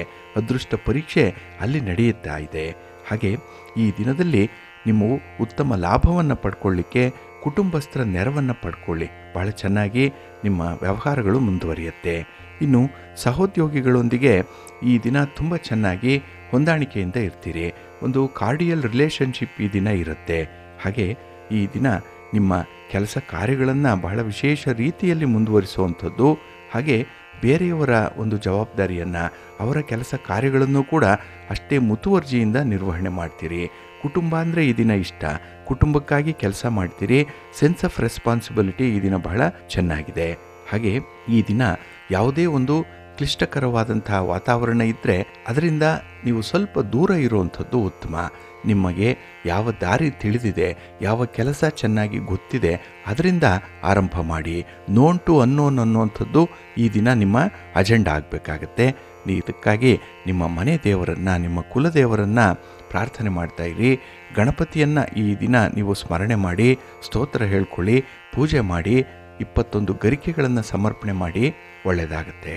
ನಿಮ್ಮ ಅದೃಷ್ಟದ ಬಣ್ಣ ಗುಲಾಬಿ, ಅದೃಷ್ಟದ ದಿಕ್ಕು ಉತ್ತರ ದಿಕ್ಕು, ಅದೃಷ್ಟ ಸಂಖ್ಯೆ 1. ವೃಷಭ ರಾಶಿ. ವೃಷಭ ರಾಶಿಯವರಿಗೆ ಈ ದಿನ ಮಧ್ಯಮ ಫಲ ಇರುವಂತಹ ದಿನ. ನಿಮ್ಮ ಕೆಲಸ ಕಾರ್ಯಗಳಲ್ಲಿ ನಿಮಗೆ ಆರಂಭಿಕ ಉತ್ಸಾಹ ಇರುವಂಥದ್ದು. ಅಂದರೆ ಕೆಲಸ ಆರಂಭ ಆದಾಗ ತುಂಬ ಉತ್ಸಾಹ ಇರುತ್ತೆ, ಆದರೆ ಕೆಲಸ ಪ್ರಗತಿಯಲ್ಲಿದ್ದಂತೆ ಆ ಉತ್ಸಾಹದ ಪ್ರಮಾಣ ಕೂಡ ಕಡಿಮೆ ಆಗಿಬಿಡುತ್ತೆ. ಏಕೆಂದರೆ ಈ ಓವರ್ ಕಾನ್ಫಿಡೆನ್ಸ್ ಅನ್ನುವಂಥದ್ದು, ಹಾಗೆ ಓವರ್ ಫೆಮಿಲಿಯಾರಿಟಿ ಅನ್ನುವಂಥದ್ದು ಈ ದಿನ ನಿಮ್ಮ ಕೆಲಸಗಳಿಂದ ವಿಚಲಿತರಾಗುವಂತೆ ಮಾಡಿಬಿಡುತ್ತೆ. ಹಾಗೆ ಈ ಸಂಬಂಧಗಳನ್ನಾಗಲಿ ವಸ್ತುಗಳನ್ನಾಗಲಿ ಈ ದಿನ ತೀರಾ ಹಚ್ಚಿಕೊಳ್ಳುವಂಥ ಸಾಧ್ಯತೆಗಳಿರುತ್ತೆ. ಹಾಗಾಗಿ ಒಬ್ಬರು ನಿಮಗೆ ತುಂಬ ಒಂದು ಮೋಡಿಯನ್ನು ಮಾಡುವಂಥದ್ದು ಮಾತಿನಲ್ಲಿ. ಇದರಿಂದ ನೀವು ನಿಮ್ಮ ಕೆಲಸ ಕಾರ್ಯಗಳನ್ನು, ನಿಮ್ಮ ದಿನದ ಅಜೆಂಡಾವನ್ನೇ ಬದಲಾವಣೆ ಮಾಡಿಕೊಳ್ಳುವಂಥ ಸಾಧ್ಯತೆ ಇರುತ್ತೆ. ಇನ್ನು ನಿಮ್ಮ ಪ್ರಯಾಣದಲ್ಲಾಗಲಿ ಅಥವಾ ನಿಮ್ಮ ವ್ಯಾಪಾರಿ ದೃಷ್ಟಿಯಿಂದ ಮಾಡುವಂಥ ಪ್ರಯತ್ನದಲ್ಲಾಗಲಿ ನೀವು ಗುರಿಯನ್ನು ತಲುಪಲಿಕ್ಕೆ ಸಾಧ್ಯವಾಗಲ್ಲ. ಯಾಕೆಂದರೆ ಮನಸ್ಸು ಈ ದಿನ ತುಂಬ ಚಂಚಲವಾಗಿರುತ್ತೆ. ಹಾಗೆ ಈ ದಿನದ ಪ್ರಯಾಣಕ್ಕೆ ಹೋಗುವಂಥ ಅವಕಾಶಗಳೇನಿದೆ ಅದಕ್ಕೆ ಒಂದು ಒಳ್ಳೆಯ ಪೂರ್ವ ಸಿದ್ಧತೆಯನ್ನು ಮಾಡಿಕೊಂಡು ಮುಂದುವರಿಬೇಕಾಗತ್ತೆ. ಹಾಗೆ ಈ ದಿನ ನಿಮಗೆ ಪ್ರಯೋಜನಕಾರಿಯಾಗಿರುವಂತಹ ವಿಚಾರಗಳನ್ನು ಮಾತ್ರ ಮನಸ್ಸಿಗೆ ತಂದುಕೊಳ್ಳಿ. ಮೂರನೆಯವರ ವಿಚಾರವಾಗಲಿ ನಿಮಗೆ ಯಾವುದು ಅಪ್ರಯೋಜನ ಅನಿಸುತ್ತೋ ಅಂಥದ್ದನ್ನು ಮನಸ್ಸಿನಿಂದ ದೂರ ಇಡಬೇಕಾಗತ್ತೆ. ಪ್ರಯತ್ನಪೂರ್ವಕವಾಗಿ ದೂರ ಇಡಬೇಕು. ಬಹಳ ಶ್ರಮಪಟ್ಟು ಅದನ್ನು ನನ್ನದಲ್ಲ ಅಂತ ಹೇಳಿ ಪಕ್ಕಕ್ಕೆ ಇಡಲೇಬೇಕಾಗತ್ತೆ. ಆದರೆ ಈ ಕುತೂಹಲ ಜಾಸ್ತಿ ನಿಮಗೆ ಮೂರನೆಯವರ ವಿಚಾರವನ್ನು ತಿಳ್ಕೊಳ್ಳುವಂಥದ್ದು, ಅದಕ್ಕಾಗಿ ಹೆಚ್ಚು ಸಮಯವನ್ನು ವಿನಿಯೋಗ ಮಾಡುವಂಥದ್ದು ಇದೆ. ಅದನ್ನು ತಿಳಿಲಿಕ್ಕೆ ಬೇರೆ ಬೇರೆ ತಂತ್ರಗಳನ್ನು ಬಳಸುವಂಥದ್ದು ಕೂಡ ಇದೆ. ಇವೆಲ್ಲವೂ ಕೂಡ ನಿಮಗೆ ನಿರರ್ಥಕವಾದಂತಹ ಪ್ರಯತ್ನಗಳಾಗತ್ತೆ. ಸ್ವಲ್ಪ ಎಚ್ಚರಿಕೆಯಿಂದ ಅದನ್ನು ದೂರ ಇಡುವಂಥದ್ದು ಉತ್ತಮ. ಹಾಗೆ ಈ ದಿನ ಸ್ಥಗಿತಗೊಂಡಿರುವಂತಹ ಕೆಲಸ ಕಾರ್ಯಗಳನ್ನು ಮಾಡಲಿಕ್ಕೆ ಒಳ್ಳೆಯ ಅವಕಾಶಗಳು ಸಿಕ್ಕತ್ತೆ. ಅದನ್ನು ಸ್ವಲ್ಪ ಬಳಸ್ಕೊಳ್ಳುವಂಥ ಒಂದು ಪ್ರಯತ್ನವನ್ನು ಮಾಡಿ. ಹಾಗೆ ಬರಬೇಕಾದಂಥ ಹಣ ತುಂಬ ಪ್ರಯತ್ನ ಪಟ್ಟಿದ್ದೀರಿ, ಇಲ್ಲಿವರೆಗೆ ಅದಾಗಿಲ್ಲ, ಆದರೆ ಈ ದಿನ ಸ್ವಲ್ಪ ಪ್ರಯತ್ನ ಮಾಡಿದ್ರೆ ಅದು ಸಕ್ಸಸ್ಸನ್ನು ಕಾಣುವಂಥದ್ದು ಇದೆ. ಅದಕ್ಕಾಗಿ ಈ ದಿನ ಅಶ್ವತ್ಥ ವೃಕ್ಷ ಪ್ರದಕ್ಷಿಣೆಯನ್ನು ಮಾಡಿ ನೀವು ನಿಮ್ಮ ಮನದ ಬೇಡಿಕೆಯನ್ನು ಅಲ್ಲಿ ನಿವೇದನೆ ಮಾಡಿಕೊಳ್ಳಿ. ಹಾಗೆ ನಿಮಗೆ ಯಾವ ಫಲ ಸಿಗಬೇಕು ಅನ್ನುವಂಥದ್ದನ್ನು ನೀವು ಧನಾತ್ಮಕವಾಗಿ ಆಲೋಚನೆ ಮಾಡ್ತಾ ಇರಿ. ಖಂಡಿತ ನಿಮ್ಮ ಪ್ರಯತ್ನ ಯಶಸ್ವಿಯಾಗತ್ತೆ. ಹಾಗೆ ಹನುಮಾನ್ ಚಾಲೀಸನ್ನು ಹೇಳ್ಕೊಳ್ಳೋದ್ರಿಂದ, ಶ್ರೀರಾಮ ರಕ್ಷಾ ಸ್ತೋತ್ರವನ್ನು ಹೇಳ್ಕೊಳ್ಳೋದ್ರಿಂದ ಉತ್ತಮ ಫಲ ನಿಮ್ಮದಾಗತ್ತೆ. ನಿಮ್ಮ ಅದೃಷ್ಟದ ಬಣ್ಣ ಕೇಸರಿ, ಅದೃಷ್ಟದ ದಿಕ್ಕು ಈಶಾನ್ಯ ದಿಕ್ಕು, ಅದೃಷ್ಟ ಸಂಖ್ಯೆ 6. ಮಿಥುನ ರಾಶಿ. ಮಿಥುನ ರಾಶಿಯವರಿಗೆ ಈ ದಿನ ಮಧ್ಯಮ ಫಲ ಇರುವಂಥ ದಿನ. ಅದರಲ್ಲೂ ನಿಮ್ಮ ವ್ಯವಹಾರಗಳಿಂದ, ನಿಮ್ಮ ವ್ಯಾಪಾರದಿಂದ, ನಿಮ್ಮ ಪ್ರಯಾಣದಿಂದ ನಿಮಗೆ 100ಕ್ಕೆ 100ರಷ್ಟು ಮನಸ್ಸಿಗೆ ಸಮಾಧಾನ ಇಲ್ಲ. ಎಲ್ಲೋ ಒಂದು ಕಡೆ ಎಡವಟ್ಟಾಗಿದೆಯಲ್ಲ, ಎಲ್ಲೋ ಏನೋ ಲೋಪ ಆಗಿದೆಯಲ್ಲ ಅನ್ನುವಂಥ ಚಿಂತೆ ನಿಮ್ಮನ್ನು ಕಾಡುತ್ತೆ. ಹಾಗಾಗಿ ಕಾರ್ಯಕಾರಣ ಸಂಬಂಧವನ್ನು ಹುಡುಕೋದ್ರಲ್ಲೇ ಈ ದಿನ ಹೆಚ್ಚು ಪ್ರಯತ್ನವನ್ನು ಮಾಡುವಂಥದ್ದು ಕೂಡ ಇದೆ. ಇದು ಒಳ್ಳೆಯ ಬೆಳವಣಿಗೆ. ಏಕೆಂದರೆ ಆಗಿರುವಂಥ ತಪ್ಪುಗಳನ್ನು ಸರಿಪಡಿಸ್ಕೊಳ್ಳಿಕ್ಕೆ ಒಂದು ಒಳ್ಳೆಯ ಪ್ರಯತ್ನ ಇದಾಗತ್ತೆ. ಹಾಗೆ ಮುಂದೆ ಈಗಾಗದಂತೆ ಎಚ್ಚರಿಕೆ ವಹಿಸಲಿಕ್ಕೂ ಕೂಡ ನೀವು ಸಿದ್ಧರಾಗ್ಬೋದು. ಇನ್ನು ಈ ದಿನ ನಿಮ್ಮ ಮಾನಸಿಕ ಸ್ಥಿತಿ ಏನಿದೆ ಅಷ್ಟೊಂದು ಸುಭದ್ರವಾಗಿಲ್ಲ. ಈ ಮೆಂಟಲ್ ರೆಡಿನೆಸ್ ಅನ್ನುವಂಥದ್ದು, ಈ ಸೆಕ್ಯೂರಿಟಿ ವಿಚಾರದಲ್ಲಿ ನಿಮಗೆ ಈ ದಿನ ಸ್ವಲ್ಪ ಬಾಧೆಗಳು ಉಂಟಾಗುವಂಥದ್ದು ಇದೆ. ಹಾಗೆ ಈ ಹಣದ ವಿಚಾರದಲ್ಲಿ ಸ್ವಲ್ಪ ಜಾಗ್ರತೆ. ಯಾವುದೇ ದುಬಾರಿ ವಸ್ತುಗಳನ್ನು ಖರೀದಿ ಮಾಡುವಂಥದ್ದಾಗಲಿ ಅಥವಾ ತಿಳಿಯದೇ ಇರುವಂಥ ವಿಚಾರಗಳಲ್ಲಿ ಇನ್ವೆಸ್ಟ್ ಮಾಡುವಂಥದ್ದಾಗಲಿ ಮಾಡಬೇಡಿ. ಹಣ ಇದೆ ಅಂತ ಹೇಳಿ ಖರ್ಚು ಮಾಡುವಂಥದ್ದಲ್ಲ, ಅಥವಾ ಖರ್ಚು ಮಾಡಲಿಕ್ಕೆ ಅಂತ ಹೇಳಿ ಹಣವನ್ನು ಸಾಲ ಪಡ್ಕೊಳ್ಳುವಂಥದ್ದಲ್ಲ. ಹಾಗಾಗಿ ಹಣಕಾಸಿನ ವಿಚಾರದಲ್ಲಿ ಸ್ವಲ್ಪ ಜಾಗ್ರತೆ ಅನ್ನುವಂಥದ್ದು ಬೇಕೇ ಬೇಕು. ಇನ್ನು ಕುಟುಂಬಸ್ಥರಿಗಾಗಿ ಈ ದಿನ ಹಣ ವೆಚ್ಚವಾಗುವಂಥದ್ದು ಇದೆ. ಅವರ ಆರೋಗ್ಯ, ಅವರ ವಿದ್ಯಾಭ್ಯಾಸ, ಅವರ ಪ್ರಯಾಣ, ಅವರ ಬೇಕು ಬೇಡಗಳು, ಅವರ ರಿಕ್ವೈರ್ಮೆಂಟ್ಸ್ ಏನಿದೆ ಇದಕ್ಕಾಗಿ ಈ ದಿನ ಹಣವನ್ನು ನೀವು ಹೊಂದಾಣಿಕೆ ಮಾಡಲೇಬೇಕಾಗತ್ತೆ. ಹಾಗೆ ಈ ದಿನ ನಿಮ್ಮ ವೈಯಕ್ತಿಕ ಆರೋಗ್ಯದ ಕಡೆ ಸ್ವಲ್ಪ ನಿರ್ಲಕ್ಷ್ಯ ಇರುವಂಥದ್ದು ಕಾಣಿಸ್ತಾ ಇದೆ. ಹಾಗಾಗಿ ಆಹಾರ ವಿಹಾರಾದಿಗಳು ಬಹಳ ಮುಖ್ಯ. ಅದರ ಕಡೆ ಈ ದಿನ ಸ್ವಲ್ಪ ಗಮನವನ್ನು ಕೊಡಬೇಕಾಗತ್ತೆ. ಹಾಗೆ ನೀವು ಎಣಿಸಿದಂತೆ ಸನ್ನಿವೇಶಗಳು ಇರಲ್ಲ. ಆ ಸನ್ನಿವೇಶ ಇರುವಂಥ ರೀತಿಗೆ ನೀವೇ ಹೊಂದಾಣಿಕೆ ಮಾಡಿಕೊಳ್ಬೇಕಾಗತ್ತೆ. ಹಾಗಾಗಿ ಈ ದಿನ ಜೀವನದಲ್ಲಿ ಸಾಕಷ್ಟು ಹೊಂದಾಣಿಕೆಗೆ ಅವಕಾಶಗಳಿದೆ, ಅದನ್ನು ಅನುಸರಣೆ ಮಾಡಿ. ಹಾಗೆ ಈ ದಿನ ಸ್ವಲ್ಪ ಮಾತು ಕಡಿಮೆ ಇರಲಿ, ಕೆಲಸ ಜಾಸ್ತಿ ಇರಲಿ. ಸಾಧನೆ ಮಾಡಲಿ, ತೋರಿಸ್ಲಿಕ್ಕೆ ನಿಮ್ಮ ಪ್ರತಿಭೆ ಏನಿದೆ ಅನ್ನುವಂಥದ್ದನ್ನು ಪ್ರೂವ್ ಮಾಡಲಿಕ್ಕೆ ಈ ದಿನ ಒಂದು ವಿಶೇಷ ಅವಕಾಶಗಳು ಸಿಕ್ಕತ್ತೆ. ವಿದ್ಯಾರ್ಥಿಗಳು ಕೂಡ ಇದನ್ನು ಗಮನಿಸಬೇಕು, ಇದನ್ನು ಅನುಸರಣೆ ಮಾಡಬೇಕು. ಒಳ್ಳೆಯ ಫಲ ನಿಮಗೆ ಮುಂದೆ ಸಿಕ್ಕತ್ತೆ. ಹಾಗೆ ಈ ದಿನದ ಆರಂಭದಲ್ಲಿ ಸ್ವಲ್ಪ ಅಡೆತಡೆಗಳಿರುತ್ತೆ, ಅದನ್ನು ನಿವಾರಣೆ ಮಾಡಿಕೊಳ್ಳಿ. ಗಣಪತಿಯನ್ನು ಆರಾಧನೆ ಮಾಡಿ, ಶಿವನ ಪರಿವಾರ ದೇವತೆಗಳನ್ನು ಪ್ರಾರ್ಥನೆ ಮಾಡಿ, ಒಳ್ಳೆಯದಾಗುತ್ತೆ. ನಿಮ್ಮ ಅದೃಷ್ಟದ ಬಣ್ಣ ಬಿಳುಪು, ಅದೃಷ್ಟದ ದಿಕ್ಕು ಉತ್ತರ ದಿಕ್ಕು, ಅದೃಷ್ಟ ಸಂಖ್ಯೆ 2. ಕರ್ಕಾಟಕ ರಾಶಿ. ಕರ್ಕಾಟಕ ರಾಶಿಯವರಿಗೆ ಈ ದಿನ ಸಂಭ್ರಮದ ದಿನ, ಸಂತೋಷದ ದಿನ. ಕೆಲಸ ಕಾರ್ಯಗಳಲ್ಲಿ ತುಂಬ ಉತ್ಸಾಹ ಇದೆ, ತುಂಬ ಎನರ್ಜಿ ಇದೆ. ಹಾಗಾಗಿ ನಿಮ್ಮ ಎನರ್ಜಿಯನ್ನು ಎಲ್ಲಾದರೂ ಒಂದು ವಿಚಾರಕ್ಕೆ ಇನ್ವೆಸ್ಟ್ ಮಾಡಿಬಿಟ್ರೆ ಅದ್ಭುತವಾದಂತಹ ಒಂದು ಫಲವನ್ನು ಪಡ್ಕೊಳ್ಳಿಕ್ಕೆ ಸಾಧ್ಯ ಇದೆ. ಹಾಗೆ ಈ ದಿನ ಕೆಲವು ಶತ್ರುಗಳು ನಿಮ್ಮ ಮೇಲೆ ಪ್ರಾಬಲ್ಯವನ್ನು ತೋರಿಸಿದ್ರೂ ಕೂಡ ಅವರನ್ನು ಪಕ್ಕಕ್ಕಿಟ್ಟು ಅಥವಾ ಅವರನ್ನು ಜಯಿಸಿ ಮುಂದೆ ಹೋಗುವಂತಹ ಒಂದು ಧೈರ್ಯ ನಿಮಗಿದೆ. ಹಾಗಾಗಿ ಈ ದಿನದಲ್ಲಿ ಕೆಲಸ ಕಾರ್ಯಗಳಲ್ಲಿ ನಿಮಗೆ ತುಂಬ ಆತ್ಮವಿಶ್ವಾಸ ಇರುವಂಥದ್ದು. ಹಾಗೆ ಈ ದಿನ ನಿಮ್ಮ ಕೈಲಾದಷ್ಟು ಇತರರಿಗೆ ಒಳ್ಳೆಯದನ್ನೇ ಬಯಸಬೇಕು, ಒಳ್ಳೆಯದನ್ನೇ ಮಾಡಬೇಕು ಅನ್ನುವಂಥದ್ದಿದೆ. ಆದರೆ ಕೆಲವೊಂದು ಸನ್ನಿವೇಶಗಳು ಈ ರೋಷ, ಆವೇಶ, ಹಾಗೆ ಸೇಡು, ಪ್ರತೀಕಾರ ಇತ್ಯಾದಿಗಳಲ್ಲೂ ಕೂಡ ತೊಡಗಿಸ್ಕೊಳ್ಳುವಂಥದ್ದು ಇದೆ. ಹಾಗಾಗಿ ಸಾಮಾನ್ಯ ಮನುಷ್ಯನಿಗೆ ಇರಬೇಕಾದಂತಹ ಈ ತದ್ವಿರುದ್ಧವಾದಂಥ ಸ್ವಭಾವಗಳು ಈ ದಿನ ನಿಮಗೂ ಕಾಣಿಸ್ಕೊಳ್ಳುವಂಥದ್ದಿದೆ. ಆದರೆ ಒಂದು ಚೌಕಟ್ಟಿನೊಳಗಿರಬೇಕು, ನಿಯಂತ್ರಣದಲ್ಲೇ ಇರಬೇಕಾಗತ್ತೆ. ಹಾಗೆ ಈ ದಿನ ನ್ಯಾಯಾಲಯಕ್ಕೆ ಸಂಬಂಧಪಟ್ಟಂತಹ ಯಾವುದೇ ಪ್ರಕರಣಗಳಿದ್ದರೆ ಅದರಲ್ಲಿ ನಿಮಗೆ ಅನುಕೂಲಕರವಾಗಿರುವಂಥ ಒಂದು ಪ್ರಗತಿ ಇರುತ್ತೆ. ಇನ್ನು ನಿಮಗೆ ಸಿಕ್ಕಬೇಕಾಗಿರುವಂಥ ಆಸ್ತಿ ಪಾಸ್ತಿಗಳಾಗಲಿ, ಬರಬೇಕಾದಂಥ ಹಣ ಆಗಲಿ, ಸಂಬಂಧಗಳ ವಿಚಾರದಲ್ಲಿ ಮತ್ತೆ ಹಿಂದಿನಂತೆ ಒಂದು ಬಾಂಧವ್ಯ ಇರಲಿ ಇತ್ಯಾದಿ ವಿಚಾರಗಳನ್ನು ನೀವು ಬಯಸ್ತಾ ಇದ್ದರೆ ಅದರಲ್ಲೂ ಕೂಡ ನಿಮಗೆ ಅನುಕೂಲ ಇದೆ. ಅಂಥ ಪ್ರಯತ್ನದಲ್ಲೂ ಕೂಡ ಒಳ್ಳೆಯ ಫಲಗಳು ನಿಮಗೆ ಸಿಕ್ಕತ್ತೆ. ಹಾಗೆ ಈ ದಿನ ನಿಮ್ಮ ಸ್ನೇಹಿತರಿಂದ, ಬಂಧುಗಳಿಂದ ಒಳ್ಳೆಯ ಸಹಕಾರ ನಿಮಗೆ ಸಿಕ್ಕತ್ತೆ. ನಿಮ್ಮ ಸಂಗಾತಿ, ಪ್ರೀತಿ ಪಾತ್ರರು ನಿಮ್ಮನ್ನು ಚೆನ್ನಾಗಿ ಅರ್ಥ ಮಾಡ್ಕೊಳ್ತಾರೆ. ನೀವು ಕೂಡ ಅವರಿಗೆ ಪ್ರತಿಸ್ಪಂದಿಸಬೇಕಾಗತ್ತೆ. ಹಾಗೆ ಯಾರು ಸಹಾಯ ಮಾಡಿದ್ದಾರೆ ಅಂಥವ್ರಿಗೆ ಪ್ರತಿ ಸಹಾಯವನ್ನು ಮಾಡುವಂಥದ್ದು, ಉಪಕಾರ ಸ್ಮರಣೆ ಮಾಡುವಂಥದ್ದನ್ನು ಈ ದಿನ ಮಾಡಬೇಕಾಗತ್ತೆ. ಇನ್ನು ಈ ದಿನ ವಿಶೇಷವಾಗಿ ನಿಮ್ಮ ದೊಡ್ಡ ವ್ಯವಹಾರಗಳೇನಿದೆ, ವ್ಯಾಪಾರ ಏನಿದೆ ಅದನ್ನು ಪೂರ್ಣಗೊಳಿಸ್ತೀರಿ. ಅದರಲ್ಲಿ ನಿಮಗೆ ಅನುಕೂಲ ಇದೆ, ಸಂತೋಷ ಇದೆ.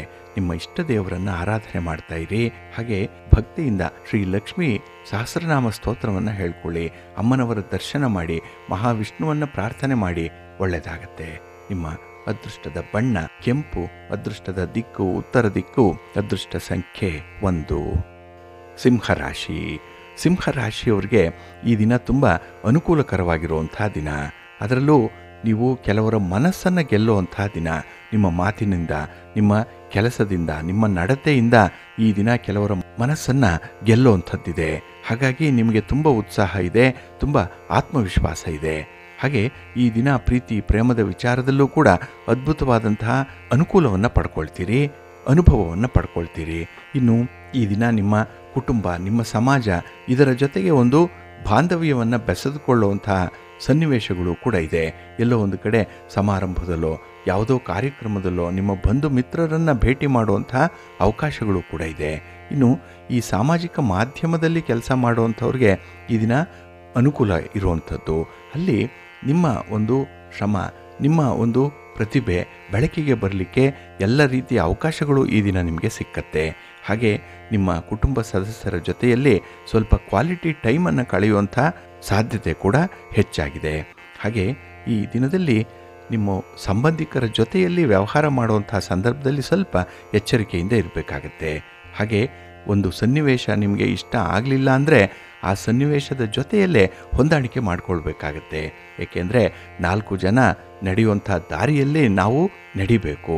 ಹಾಗೆ ನಮ್ಮ ಒಂದು ನಡತೆ ಅಥವಾ ನಮ್ಮ ಒಂದು ಪ್ರಯತ್ನ ಏನಿದೆ ಅದು ಬೇರೆಯವರಿಗೆ ಪ್ರೇರೇಪಣೆ ಆಗಬೇಕು. ಆ ರೀತಿಯಲ್ಲಿ ಪ್ರಯತ್ನಗಳನ್ನು ಮುಂದುವರಿಸಬೇಕಾಗತ್ತೆ. ಇನ್ನು ಈ ದಿನ ಕುಟುಂಬದ ಶಾಂತಿಯನ್ನು ಕಾಪಾಡುವಂಥದ್ದು, ನಿಮ್ಮ ಮನಸ್ಸಿನ ಒತ್ತಡವನ್ನು ಕಡಿಮೆ ಮಾಡಿಕೊಳ್ಳುವಂಥ ಅಗತ್ಯತೆ ಕೂಡ ಇದೆ. ಅದಕ್ಕಾಗಿಯೇ ಮನಸ್ಸು ಯಾವಾಗಲೂ ಕೂಡ ಪ್ರಶಾಂತವಾಗಿರುವಂತೆ ನೋಡಿಕೊಳ್ಳಿ. ಅದಕ್ಕಾಗಿ ಯೋಗ ಮಾಡಿ, ಧ್ಯಾನ ಮಾಡಿ, ಪ್ರಾಣಾಯಾಮ ಮಾಡಿ, ಭಗವಂತನ ಸೇವೆ ಮಾಡಿ, ನಿಮ್ಮ ಮನೆ ದೇವರ ಸ್ಮರಣೆ ಮಾಡಿಕೊಳ್ಳಿ. ಸಾಧ್ಯ ಆದರೆ ದರ್ಶನ ಮಾಡಿ. ಈ ದಿನ ಒಳ್ಳೆಯದಾಗುತ್ತೆ. ನಿಮ್ಮ ಅದೃಷ್ಟದ ಬಣ್ಣ ಕೆಂಪು, ಅದೃಷ್ಟದ ದಿಕ್ಕು ಉತ್ತರ ದಿಕ್ಕು, ಅದೃಷ್ಟ ಸಂಖ್ಯೆ 1. ಕನ್ಯಾ ರಾಶಿ. ಕನ್ಯಾ ರಾಶಿಯವರಿಗೆ ಈ ದಿನ ಮಧ್ಯಮ ಫಲ ಇರುವಂಥ ದಿನ. ಅದರಲ್ಲೂ ನಿಮ್ಮ ವ್ಯಾಪಾರ, ನಿಮ್ಮ ವ್ಯವಹಾರ, ನಿಮ್ಮ ಪ್ರಯತ್ನಗಳು ಈ ದಿನದಲ್ಲಿ ನಿಮಗೆ ಅಷ್ಟೊಂದು ಅನುಕೂಲವನ್ನು ತರ್ತಾ ಇಲ್ಲ. ಅಲ್ಲಿ ನಿಮ್ಮ ಮನಸ್ಸಿಗೆ ಒಂದು ಅಸಮಾಧಾನ ಇರುತ್ತೆ. ಅಪೂರ್ಣವಾದಂತಹ ಕೆಲಸ ಕಾರ್ಯಗಳನ್ನು ಮತ್ತೆ ಆರಂಭ ಮಾಡುವಂಥ ಒಂದು ಪ್ರಯತ್ನ ಕೂಡ ಇರುತ್ತೆ. ಹಾಗಾಗಿ ಈ ದಿನ ಸಮಯದ ಪರಿಪಾಲನೆಯಲ್ಲೂ ಕೂಡ ನೀವು ಎಡುವಂಥದ್ದಿದೆ. ಸಮಯಕ್ಕೆ ಸರಿಯಾಗಿ ತೆಗೆದುಕೊಳ್ಳಲಾರದಂಥ ನಿರ್ಧಾರದಿಂದ ಈ ದಿನ ನಿಮಗೆ ನಷ್ಟ ಉಂಟಾಗುತ್ತೆ. ಹಾಗಾಗಿ ಎಣ್ಣೆ ಬಂದಾಗ ಕಣ್ಣು ಮುಚ್ಕೊಳ್ಬಾರ್ದು. ಅದನ್ನು ನೀವು ಬಹಳ ಎಚ್ಚರಿಕೆಯಿಂದ ಆ ಸನ್ನಿವೇಶವನ್ನು ಗಮನಿಸ್ತಾ ಇರಬೇಕಾಗತ್ತೆ. ಇನ್ನು ಈ ದಿನ ತುಂಬ ಜವಾಬ್ದಾರಿಯುತವಾದಂಥ ಕೆಲಸವೊಂದನ್ನು ನೀವು ಮಾಡಬೇಕು. ನಿಮ್ಮನ್ನು ನಂಬಿ ಕೆಲವರು ಅಂಥ ಒಂದು ಜವಾಬ್ದಾರಿಯನ್ನು ಕೊಟ್ಟಿದ್ದಾರೆ. ಹಾಗಾಗಿ ಅವರ ಒಂದು ನಿರೀಕ್ಷೆಯನ್ನು ಸುಳ್ಳು ಮಾಡಬೇಡಿ. ಅದಕ್ಕಾಗಿ ಸ್ವಲ್ಪ ಪ್ರಯತ್ನ ಪಟ್ಟೆ ಮುಂದುವರಿಬೇಕಾಗತ್ತೆ. ಇನ್ನು ಈ ಪ್ರೀತಿ ಪ್ರೇಮದ ವಿಚಾರದಲ್ಲಿ ನೀವು ಅಂದುಕೊಂಡಂಥ ಫಲಿತಾಂಶಗಳು ಸಿಕ್ಕಲ್ಲ. ಅಲ್ಲೂ ಕೂಡ ಎಲ್ಲೋ ಧೋಖ ಆಗುತ್ತೆ, ಅಲ್ಲೂ ಮೋಸ ಆಗುತ್ತೆ, ಅಲ್ಲೂ ಕೂಡ ಅಸಮಾಧಾನ ಆಗುತ್ತೆ. ಆದರೆ ಅದೆಲ್ಲವನ್ನೂ ಕೂಡ ಮೀರಿ ಭವಿಷ್ಯದ ದೃಷ್ಟಿಯಲ್ಲಿ ಸ್ವಲ್ಪ ಹೊಂದಾಣಿಕೆಯನ್ನು ಮಾಡಿಕೊಳ್ಬೇಕಾಗತ್ತೆ. ಇದು ಬಹಳ ಮುಖ್ಯ. ಇನ್ನು ನಿಮ್ಮ ಒಡ ಹುಟ್ಟಿದವರ ಜೊತೆಯಲ್ಲೇ ಈ ದಿನ ಮನಸ್ತಾಪಗಳಾಗತ್ತೆ. ಏನೋ ಒಂದು ವಾದ ವಿವಾದ ಇಲ್ಲಿ ಚರ್ಚೆಯ ಮೂಲಕ ಆಗದೇ ಇದ್ದರೂ ಕೂಡ ಒಂದು ರೀತಿಯಲ್ಲಿ ಶೀತಲ ಯುದ್ಧದ ವಾತಾವರಣ ಮನೆಯಲ್ಲಿ ಇರುತ್ತೆ. ಹಾಗೆ ಮನೆಯ ಕೆಲಸ ಕಾರ್ಯಗಳನ್ನು ಮಾಡಿದ್ರೆ ಈ ದಿನ ನಿಮಗೆ ಫಲಿತಾಂಶ ಚೆನ್ನಾಗಿರುತ್ತೆ. ಆದರೆ ಮಾಡುವಂಥ ಮನಸ್ಸಿರಲ್ಲ. ಸಣ್ಣ ಪುಟ್ಟದ್ದಕ್ಕೂ ಕೂಡ ಈ ದಿನ ಕೋಪ ಮಾಡಿಕೊಳ್ಳುವಂಥದ್ದು. ಹಾಗೆ ಮಕ್ಕಳ ವಿಚಾರವಾಗಲೂ ಕೂಡ ಈ ದಿನ ನಿಮಗೆ ಅಸಮಾಧಾನ ಇರುತ್ತೆ. ಒಟ್ಟಾರೆ ಈ ಸಮಾಧಾನದ ಅಂಶವೇ ತುಂಬ ಕಡಿಮೆ ಇರುವಂಥದ್ದು ಈ ದಿನದಲ್ಲಿ. ಅದನ್ನು ಜಾಸ್ತಿ ಮಾಡಿಕೊಳ್ಬೇಕು. ಸಮಾಧಾನ ಇರಬೇಕು, ಮನಸ್ಸಿಗೆ ಒತ್ತಡ ಇರಬಾರ್ದು, ಕೆಲಸಗಳನ್ನು ಮಾಡುವಂಥ ಉತ್ಸಾಹ ಹೆಚ್ಚಾಗಬೇಕು. ಅದಕ್ಕಾಗಿ ನೀವು ವಿಶೇಷವಾದಂಥ ವಿನೂತನವಾದಂಥ ಒಂದು ಮಾರ್ಗವನ್ನು ಅನುಸರಣೆ ಮಾಡಬೇಕಾಗತ್ತೆ. ನಿಮ್ಮ ಮನೆ ದೇವರನ್ನು ಸ್ಮರಣೆ ಮಾಡ್ತಾಯಿರಿ. ಹಾಗೆ ಚಿಕ್ಕ ಪುಟ್ಟ ಸಹಾಯವನ್ನು ಬೇರೆಯವರಿಗೆ ಮಾಡಿ, ದಾನ ಧರ್ಮಾವಧಿಗಳನ್ನು ಮಾಡುವಂಥ ಒಂದು ಪ್ರಯತ್ನವನ್ನು ಮುಂದುವರಿಸಿ. ಒಳ್ಳೆಯದಾಗತ್ತೆ. ನಿಮ್ಮ ಅದೃಷ್ಟದ ಬಣ್ಣ ತಿಳಿ ಹಸಿರು, ಅದೃಷ್ಟದ ದಿಕ್ಕು ಈಶಾನ್ಯ ದಿಕ್ಕು, ಅದೃಷ್ಟ ಸಂಖ್ಯೆ 5. ತುಲಾರಾಶಿ. ತುಲಾರಾಶಿಯವರಿಗೆ ಈ ದಿನ ಮಿಶ್ರ ಫಲಗಳಿರುವಂಥ ದಿನ. ಅದರಲ್ಲೂ ಚತುರ್ಥದಲ್ಲಿ ಚಂದ್ರ ಇದ್ದಾಗ ನಿಮ್ಮ ಸುಖಕ್ಕೆ ಸ್ವಲ್ಪ ಭಂಗ ಬರುತ್ತೆ. ಕೈಗೆ ಬಂದ ತುತ್ತು ಬಾಯಿಗೆ ಬರಲ್ಲ. ಹಾಗಾಗಿ ಎಷ್ಟೆಷ್ಟೋ ಪ್ರಯತ್ನ ಮಾಡಿ ಒಂದು ಕೆಲಸವನ್ನು ಒಂದು ಹಂತಕ್ಕೆ ತಂದಿರ್ತೀರಿ. ಆದರೆ ಆ ಕೆಲಸ ಅಲ್ಲಿಂದ ಮುಂದೆ ಸಾಗಲ್ಲ. ಬೇರೆ ದಾರಿಯನ್ನು ಹಿಡಿಯುವಂಥ ಒಂದು ಸಂದರ್ಭಗಳಿರುತ್ತೆ. ಹಾಗಾಗಿ ಈ ದಿನ ನಿಮ್ಮ ಮನಸ್ಸಿಗೆ ಸ್ವಲ್ಪ ನೋವು ಉಂಟಾಗುವಂಥದ್ದು. ಇಷ್ಟೆಲ್ಲ ಪ್ರಯತ್ನ ಮಾಡಿದ್ರೂ ಕೂಡ ವ್ಯರ್ಥವಾದಂಥ ಒಂದು ಫಲಿತಾಂಶ ಸಿಗ್ತಾ ಇದೆಯಲ್ಲ ಅನ್ನುವಂಥ ಒಂದು ಕೊರಗು ನಿಮ್ಮನ್ನು ಕಾಡುತ್ತೆ ಈ ದಿನದಲ್ಲಿ. ಅದಕ್ಕಾಗಿ ನೀವು ಹಿರಿಯರ ತಜ್ಞರ ಒಂದು ಮಾರ್ಗದರ್ಶನದಲ್ಲಿ ಮುಂದುವರೆದರೆ ಕೆಲಸ ಕೂಡ ನಿಮಗೆ ಒಳ್ಳೆಯ ಫಲಿತಾಂಶವನ್ನು ತರುತ್ತೆ. ಹಾಗೆ ಈ ದಿನ ನಿಮ್ಮ ಒಂದು ಮನಸ್ಥಿತಿ ನಿಮ್ಮ ಕೆಲಸದ ಮೇಲೆ ಒಂದು ಪರಿಣಾಮವನ್ನು ಬೀರುತ್ತೆ. ಮನಸ್ಸು ಸರಿ ಇದ್ದರೆ ಕೆಲಸ ಮಾಡ್ತೀರಿ, ಖುಷಿಯಿಂದ ಮಾಡ್ತೀರಿ. ಆದರೆ ಮನಸ್ಸಿಗೆ ಸ್ವಲ್ಪ ಒತ್ತಡ ಆದರೆ ಆ ಕೆಲಸಗಳಲ್ಲೇ ನಿಮಗೆ ಆಸಕ್ತಿ ಇರಲ್ಲ. ಹಾಗಾಗಿ ಈ ದಿನ ಸೋಮಾರಿತನದಿಂದ ಕೂಡಿರುವಂಥದ್ದು. ಕೆಲಸಗಳಲ್ಲಿ ಈ ದಿನ ನಿಮಗೆ ತೃಪ್ತಿಯ ಜೊತೆಗೆ ಸ್ವಲ್ಪ ನಷ್ಟದ ಭಾವನೆ ಕೂಡ ಪ್ರಶ್ನಾರ್ಹವಾಗೇ ಇರುವಂಥದ್ದು. ಇನ್ನು ಈ ದಿನ ಉದ್ಯೋಗಸ್ಥರಿಗೆ, ಉದ್ಯೋಗವನ್ನು ಹುಡುಕ್ತಾ ಇರುವಂಥವ್ರಿಗೆ ಎಲ್ಲ ಒಂದು ಕಡೆ ಒಂದು ಭರವಸೆಯ ಕಿರಣ ಕಾಣಿಸ್ತಾ ಇದೆ. ಸಾಧನೆ ಮಾಡ್ಬೋದು, ನನಗೂ ಕೂಡ ಅದು ಸಾಧ್ಯ ಅನ್ನುವಂಥ ಆತ್ಮವಿಶ್ವಾಸ ಸ್ವಲ್ಪ ಸ್ವಲ್ಪ ಬೆಳೀತಾ ಇದೆ. ಆದರೆ ಆ ಬೆಳವಣಿಗೆಯ ಒಂದು ಸ್ಪೀಡ್ ಏನಿದೆ ಅದು ಏನೇನೂ ಸಾಲದು. ಅದಕ್ಕಾಗಿ ಈ ದಿನ ಸ್ವಲ್ಪ ಸ್ಪೀಡಪ್ ಮಾಡಿ. ಹಾಗೆ ಯಾವುದು ನಿಮಗೆ ವರ್ಕೌಟ್ ಆಗ್ತಾ ಇಲ್ಲ, ಯಾವ ಕೆಲಸ ನಿಮಗೆ ಸರಿ ಕಾಣ್ತಾ ಇಲ್ಲ, ಅದನ್ನು ಬದಲಾವಣೆ ಮಾಡುವಂಥ ಒಂದು ಪ್ರಯತ್ನ ಮಾಡಿ. ಆದರೆ ಮತ್ತೆ ಮತ್ತೆ ಅದೇ ಒಂದು ಪ್ರಯತ್ನವನ್ನು ಮಾಡುವಂಥದ್ದು, ಅದೇ ರೀತಿಯ ತಪ್ಪುಗಳನ್ನು ಮಾಡುವಂಥದ್ದನ್ನು ಮಾಡಬೇಡಿ. ಪ್ರಪಂಚ ವಿಶಾಲವಾಗಿದೆ, ಅವಕಾಶಗಳು ಬೇಕಾದಷ್ಟಿದೆ. ಅದನ್ನು ಆತ್ಮವಿಶ್ವಾಸದಿಂದ ನೀವು ಅನುಸರಣೆ ಮಾಡುವಂಥದ್ದು ತುಂಬ ಮುಖ್ಯ. ಹಾಗೆ ಈ ದಿನ ಹಣದ ಹೂಡಿಕೆಯ ವಿಚಾರದಲ್ಲಿ ಸ್ವಲ್ಪ ಎಚ್ಚರಿಕೆಯಿಂದ ಇರಿ. ಎಲ್ಲೋ ಒಂದು ಕಡೆ ಈ ಹಣ ಅನ್ನುವಂಥದ್ದೇ ನಿಮಗೆ ಸ್ವಲ್ಪ ದುಬಾರಿ ಆಗಿಬಿಡುತ್ತೆ. ಅದು ಮಾನ ಮರ್ಯಾದೆಯ ಪ್ರಶ್ನೆಯಿಂದ ಈ ನಷ್ಟದ ಬಾಪ್ತಿನವರೆಗೂ ಕೂಡ ವಿಸ್ತಾರ ಆಗುವಂಥದ್ದು. ಸ್ವಲ್ಪ ಜಾಗ್ರತೆ. ಮಹಾಲಕ್ಷ್ಮಿಯನ್ನು ಆರಾಧನೆ ಮಾಡಿ ಮಹಾವಿಷ್ಣುವನ್ನು ಪ್ರಾರ್ಥನೆ ಮಾಡ್ತಾ ಇರಿ, ಒಳ್ಳೆಯದಾಗತ್ತೆ. ನಿಮ್ಮ ಅದೃಷ್ಟದ ಬಣ್ಣ ಕೆಂಪು, ಅದೃಷ್ಟದ ದಿಕ್ಕು ಈಶಾನ್ಯ ದಿಕ್ಕು, ಅದೃಷ್ಟ ಸಂಖ್ಯೆ 3. ವೃಶ್ಚಿಕ ರಾಶಿ. ವೃಶ್ಚಿಕ ರಾಶಿಯವರಿಗೆ ಈ ದಿನ ಯಶಸ್ವಿ ದಿನ. ಅದರಲ್ಲೂ ಕೀರ್ತಿ ಸ್ಥಾನದಲ್ಲಿ ಚಂದ್ರ ಇದ್ದಾಗ ಮನಸ್ಸಿಗೆ ಸಮಾಧಾನ, ಏನು ಬೇಕಾದರೂ ಸಾಧನೆ ಮಾಡಬಲ್ಲೆ ಅನ್ನುವಂಥ ಒಂದು ಮನಸ್ಥಿತಿ ಇದೆ. ವಿಲ್ ಪವರ್ ಚೆನ್ನಾಗಿದೆ. ಹಾಗಾಗಿನೇ ಈ ದಿನದ ಸಣ್ಣ ಪುಟ್ಟ ವಿಚಾರಗಳನ್ನು ಪಕ್ಕಕ್ಕಿಟ್ಟು ಮುಂದೆ ಗುರುತರವಾಗಿರುವಂಥ ಜವಾಬ್ದಾರಿಯುತವಾಗಿರುವಂಥ ಕೆಲಸ ಕಾರ್ಯಗಳ ಬಗ್ಗೆ ನಿಮ್ಮ ಗಮನ ಇರುತ್ತೆ. ಆದರೆ ಕೆಲವರು ನೋಡಿ ಅದೇ ಗುಂಗಿನಲ್ಲೇ ಇರ್ತಾರೆ, ಅದೇ ಮಾತು, ಅದೇ ಸನ್ನಿವೇಶ, ಅದೇ ಜನರ ಜೊತೆ ಹೊಡೆದಾಟ ಇಂಥದ್ದನ್ನು ನಡೆಸ್ತಾ ಇರ್ತಾರೆ. ಆದರೆ ಈ ದಿನ ನೀವು ಅದೆಲ್ಲವನ್ನ ಮೀರಿ ಒಂದು ಎನರ್ಜಿ ಇದೆಯಲ್ಲ, ಅಪ್ತ್ರಸ್ಟ್ ಎನರ್ಜಿ ಅನ್ನುವಂಥದ್ದು, ಅದು ಬಹಳ ಬೇಗ ನಿಮಗೆ ಸಿದ್ಧಿಸುವಂಥದ್ದು. ಅಂಥ ವಿಚಾರಗಳನ್ನೇ ಮರೆತು ಮುಂದೆ ಹೋಗುವಂಥ ಎಲ್ಲ ಸಾಧ್ಯತೆ ಇದೆ, ಅವಕಾಶ ಇದೆ, ಅನುಭವ ಕೂಡ ಇದೆ. ಇನ್ನು ಈ ದಿನ ಸಮಾಧಾನದಿಂದ ಇರಲಿಕ್ಕೆ ನೀವು ಗಾಳಿ ಸುದ್ದಿಗೆ ಕಿವಿ ಕೊಡಬಾರ್ದು. ಯಾರೋ ಕಿಡಿಗೇಡಿಗಳು ಹಬ್ಬಿಸುವಂಥ ಗಾಳಿ ಸುದ್ದಿ ನಿಮ್ಮ ವರ್ಚಸ್ಸನ್ನು, ನಿಮ್ಮ ಮರ್ಯಾದೆಯನ್ನು ಹಾಳು ಮಾಡುವಂಥ ಒಂದು ಮಾತು, ಇದಕ್ಕೆ ಗಮನ ಕೊಡಬೇಡಿ. ಮೂರನೇವರ ವಿಚಾರವನ್ನು ಈ ದಿನ ಮರೆತು ಬಿಡಿ. ನೀವು ನಿಮ್ಮ ಕೆಲಸ, ನೀವು ನಿಮ್ಮ ಜವಾಬ್ದಾರಿ, ನೀವು ನಿಮ್ಮ ಕುಟುಂಬ, ಇದರ ಜೊತೆಯಲ್ಲಿ ಒಡನಾಟ ಇರಲಿ. ಒಳ್ಳೆಯ ಫಲಿತಾಂಶ ನಿಮಗೆ ಸಿಕ್ಕತ್ತೆ, ಮನಸ್ಸಿಗೆ ಸಮಾಧಾನ ಆಗುತ್ತೆ. ಹಾಗೆ ಈ ದಿನ ಕಲಾವಿದರಿಗಾಗಲಿ, ಸ್ಪರ್ಧಿಗಳಿಗಾಗಲಿ, ಕ್ರೀಡಾರ್ಥಿಗಳಿಗಾಗಲಿ, ಪರೀಕ್ಷಾರ್ಥಿಗಳಿಗಾಗಲಿ ಒಳ್ಳೆಯ ದಿನ. ನೀವು ಅಂದುಕೊಂಡಂಥ ಒಂದು ಸ್ಥಾನಮಾನವನ್ನು ಪಡ್ಕೊಳ್ತೀರಿ. ನಿಮ್ಮ ಪ್ರತಿಭೆ ಇಲ್ಲಿ ಶೈನ್ ಆಗುವಂಥದ್ದು. ಅದಕ್ಕಾಗಿ ನೀವು ಪ್ರಯತ್ನ ಮಾಡಿ, ಸ್ಪರ್ಧೆಯಲ್ಲಿ ಭಾಗವಹಿಸಿ, ಕಾಂಪಿಟೇಷನಲ್ಲಿ ನೀವು ಕೂಡ ಕಾಂಪೀಟ್ ಮಾಡಬೇಕು. ಆಗ ನಿಮಗೆ ಯಶಸ್ಸು ಸಿಕ್ಕತ್ತೆ. ಆದರೆ ಈ ಫಲಾಫಲಗಳ ವಿಚಾರದಲ್ಲೇ ಕೆಲವೊಮ್ಮೆ ನೀವು ಹಿಂದೆಗೆಯುವಂಥದ್ದು ಇದೆ. ಆದರೆ ಧೈರ್ಯದಿಂದ ಮುಂದುವರಿರಿ, ಈ ದಿನ ಒಳ್ಳೆಯದಾಗತ್ತೆ. ನಿಮ್ಮ ಮನೆ ದೇವರನ್ನು ಸ್ಮರಣೆ ಮಾಡ್ತಾ ಇರಿ. ಹಾಗೆ ಭಕ್ತಿಯಿಂದ ಈ ದಿನ ಶಿವಪಾರ್ವತಿಯರ ದರ್ಶನ ಮಾಡ್ಕೊಳ್ಳಿ, ಶಿವಸ್ತೋತ್ರವನ್ನು ಹೇಳ್ಕೊಳ್ಳಿ, ಶಿವನ ಪರಿವಾರ ದೇವತೆಗಳನ್ನು ಪ್ರಾರ್ಥನೆ ಮಾಡ್ತಾ ಇರಿ. ಸಾಧ್ಯ ಆದರೆ ಈ ದಿನ ಗೋವಿಗೆ ಒಂದು ರೊಟ್ಟಿಯನ್ನಾಗಲಿ, ಗೋಗ್ರಾಸವನ್ನಾಗಲಿ, ಒಂದು ಹಣ್ಣನ್ನಾಗಲಿ ತಿನ್ನಿಸಿ, ಒಳ್ಳೆಯದಾಗತ್ತೆ. ನಿಮ್ಮ ಅದೃಷ್ಟದ ಬಣ್ಣ ಬಿಳುಪು, ಅದೃಷ್ಟದ ದಿಕ್ಕು ಉತ್ತರ ದಿಕ್ಕು, ಅದೃಷ್ಟ ಸಂಖ್ಯೆ 1. ಧನುರಾಶಿ. ಧನುರಾಶಿಯವರಿಗೆ ಈ ದಿನದ ಆರಂಭದಲ್ಲಿ ಸ್ವಲ್ಪ ಎಡರು ತೊಡರು ಇರುವಂಥದ್ದು. ಆರಂಭದಲ್ಲಿ ಸ್ವಲ್ಪ ಸ್ಟಾರ್ಟಿಂಗ್ ಹಿಕ್ಕಪ್ಸ್ ಅನ್ನುವಂಥದ್ದು ಇರುತ್ತೆ. ಅದನ್ನು ಸ್ವಲ್ಪ ಧೈರ್ಯದಿಂದ ನೀವು ನಿವಾರಣೆ ಮಾಡಿಕೊಳ್ಬೇಕು, ಇಲ್ಲ ಬದಲಿ ವ್ಯವಸ್ಥೆಯನ್ನು ಇಟ್ಕೊಳ್ಬೇಕು. ಅದಕ್ಕಾಗಿ ನಿಮ್ಮ ಒಂದು ತೀರ್ಮಾನ, ನಿಮ್ಮ ವಿವೇಚನೆ ಈ ದಿನ ನಿಮ್ಮ ಕೈಲೇ ಇರಬೇಕಾಗತ್ತೆ. ಹಾಗೆ ಈ ದಿನ ಸ್ಥಗಿತಗೊಂಡಿರುವಂತಹ ಕೆಲವು ವ್ಯಾಪಾರ ವ್ಯವಹಾರಗಳನ್ನು, ಕೆಲವು ಕೆಲಸ ಕಾರ್ಯಗಳನ್ನು ಮರುಚಾಲನೆಗೆ ಒಳಪಡಿಸುವಂಥ ಸಾಧ್ಯತೆ ಇದೆ. ಕೆಲಸ ಬೇಗ ಮುಗಿಬೇಕು ಅನ್ನುವಂಥದ್ದೇ ನಿಮ್ಮ 1 ಪಾಯಿಂಟ್ ಅಜೆಂಡಾ ಈ ದಿನ ಇರುವಂಥದ್ದು. ಹಾಗೆ ನಿಮ್ಮ ಮನೋಬಲ, ನಿಮ್ಮ ಆತ್ಮವಿಶ್ವಾಸ ಹಲವು ಕಡೆ ಉಪಯೋಗಕ್ಕೆ ಬರುತ್ತೆ ನೋಡಿ ಈ ದಿನದಲ್ಲಿ. ಇನ್ನು ವಿಶೇಷತೆ ಅಂತ ಹೇಳಿದ್ರೆ, ನಿಮ್ಮ ಕಾರ್ಯಕ್ಷೇತ್ರದಲ್ಲಿ ಸುಲಭದಲ್ಲಿ ಯಶಸ್ಸನ್ನು ಪಡ್ಕೊಳ್ಳಿಕ್ಕೆ ನಿಮ್ಮ ಮೇಲಧಿಕಾರಿಗಳ ಸಹಾಯ ಸಿಕ್ಕತ್ತೆ, ಸಹೋದ್ಯೋಗಿಗಳ ನೆರವು ಸಿಕ್ಕತ್ತೆ. ಆದರೆ ಈ ದಿನ ನಿಮ್ಮ ವರ್ತನೆಯಿಂದ, ನಿಮ್ಮ ಮಾತಿನಿಂದ ಎಲ್ಲೋ ಒಂದು ಕಡೆ ಅವರನ್ನು ಕೂಡ ವಿರೋಧ ಮಾಡ್ಕೊಳ್ತೀರಿ. ಹಾಗಾಗಿ ಶತ್ರುಗಳ ಸಂಖ್ಯೆ ಜಾಸ್ತಿ ಆಗಬಾರ್ದು. ವಿರೋಧಿಗಳು ಜಾಸ್ತಿ ಆದಷ್ಟು ನಿಮ್ಮ ಒಂದು ಶ್ರಮ, ನಿಮ್ಮ ಎನರ್ಜಿ ಏನಿದೆ ಅದು ಅಪವ್ಯಯವಾಗಿಬಿಡುತ್ತೆ. ಹಾಗಾಗಿ ಈ ದಿನ ಅಂಥ ಶತ್ರುಗಳ ಸಂಖ್ಯೆ ಜಾಸ್ತಿ ಆಗದ ರೀತಿಯಲ್ಲಿ ನೋಡಿಕೊಳ್ಳಿ. ಅದಕ್ಕೆ ಬಹಳ ಮುಖ್ಯವಾಗಿ ಎಲ್ಲಿ ವಾದ ವಿವಾದಗಳಾಗುತ್ತೋ ಅಲ್ಲಿಂದ ಸ್ವಲ್ಪ ದೂರ ಇರಿ.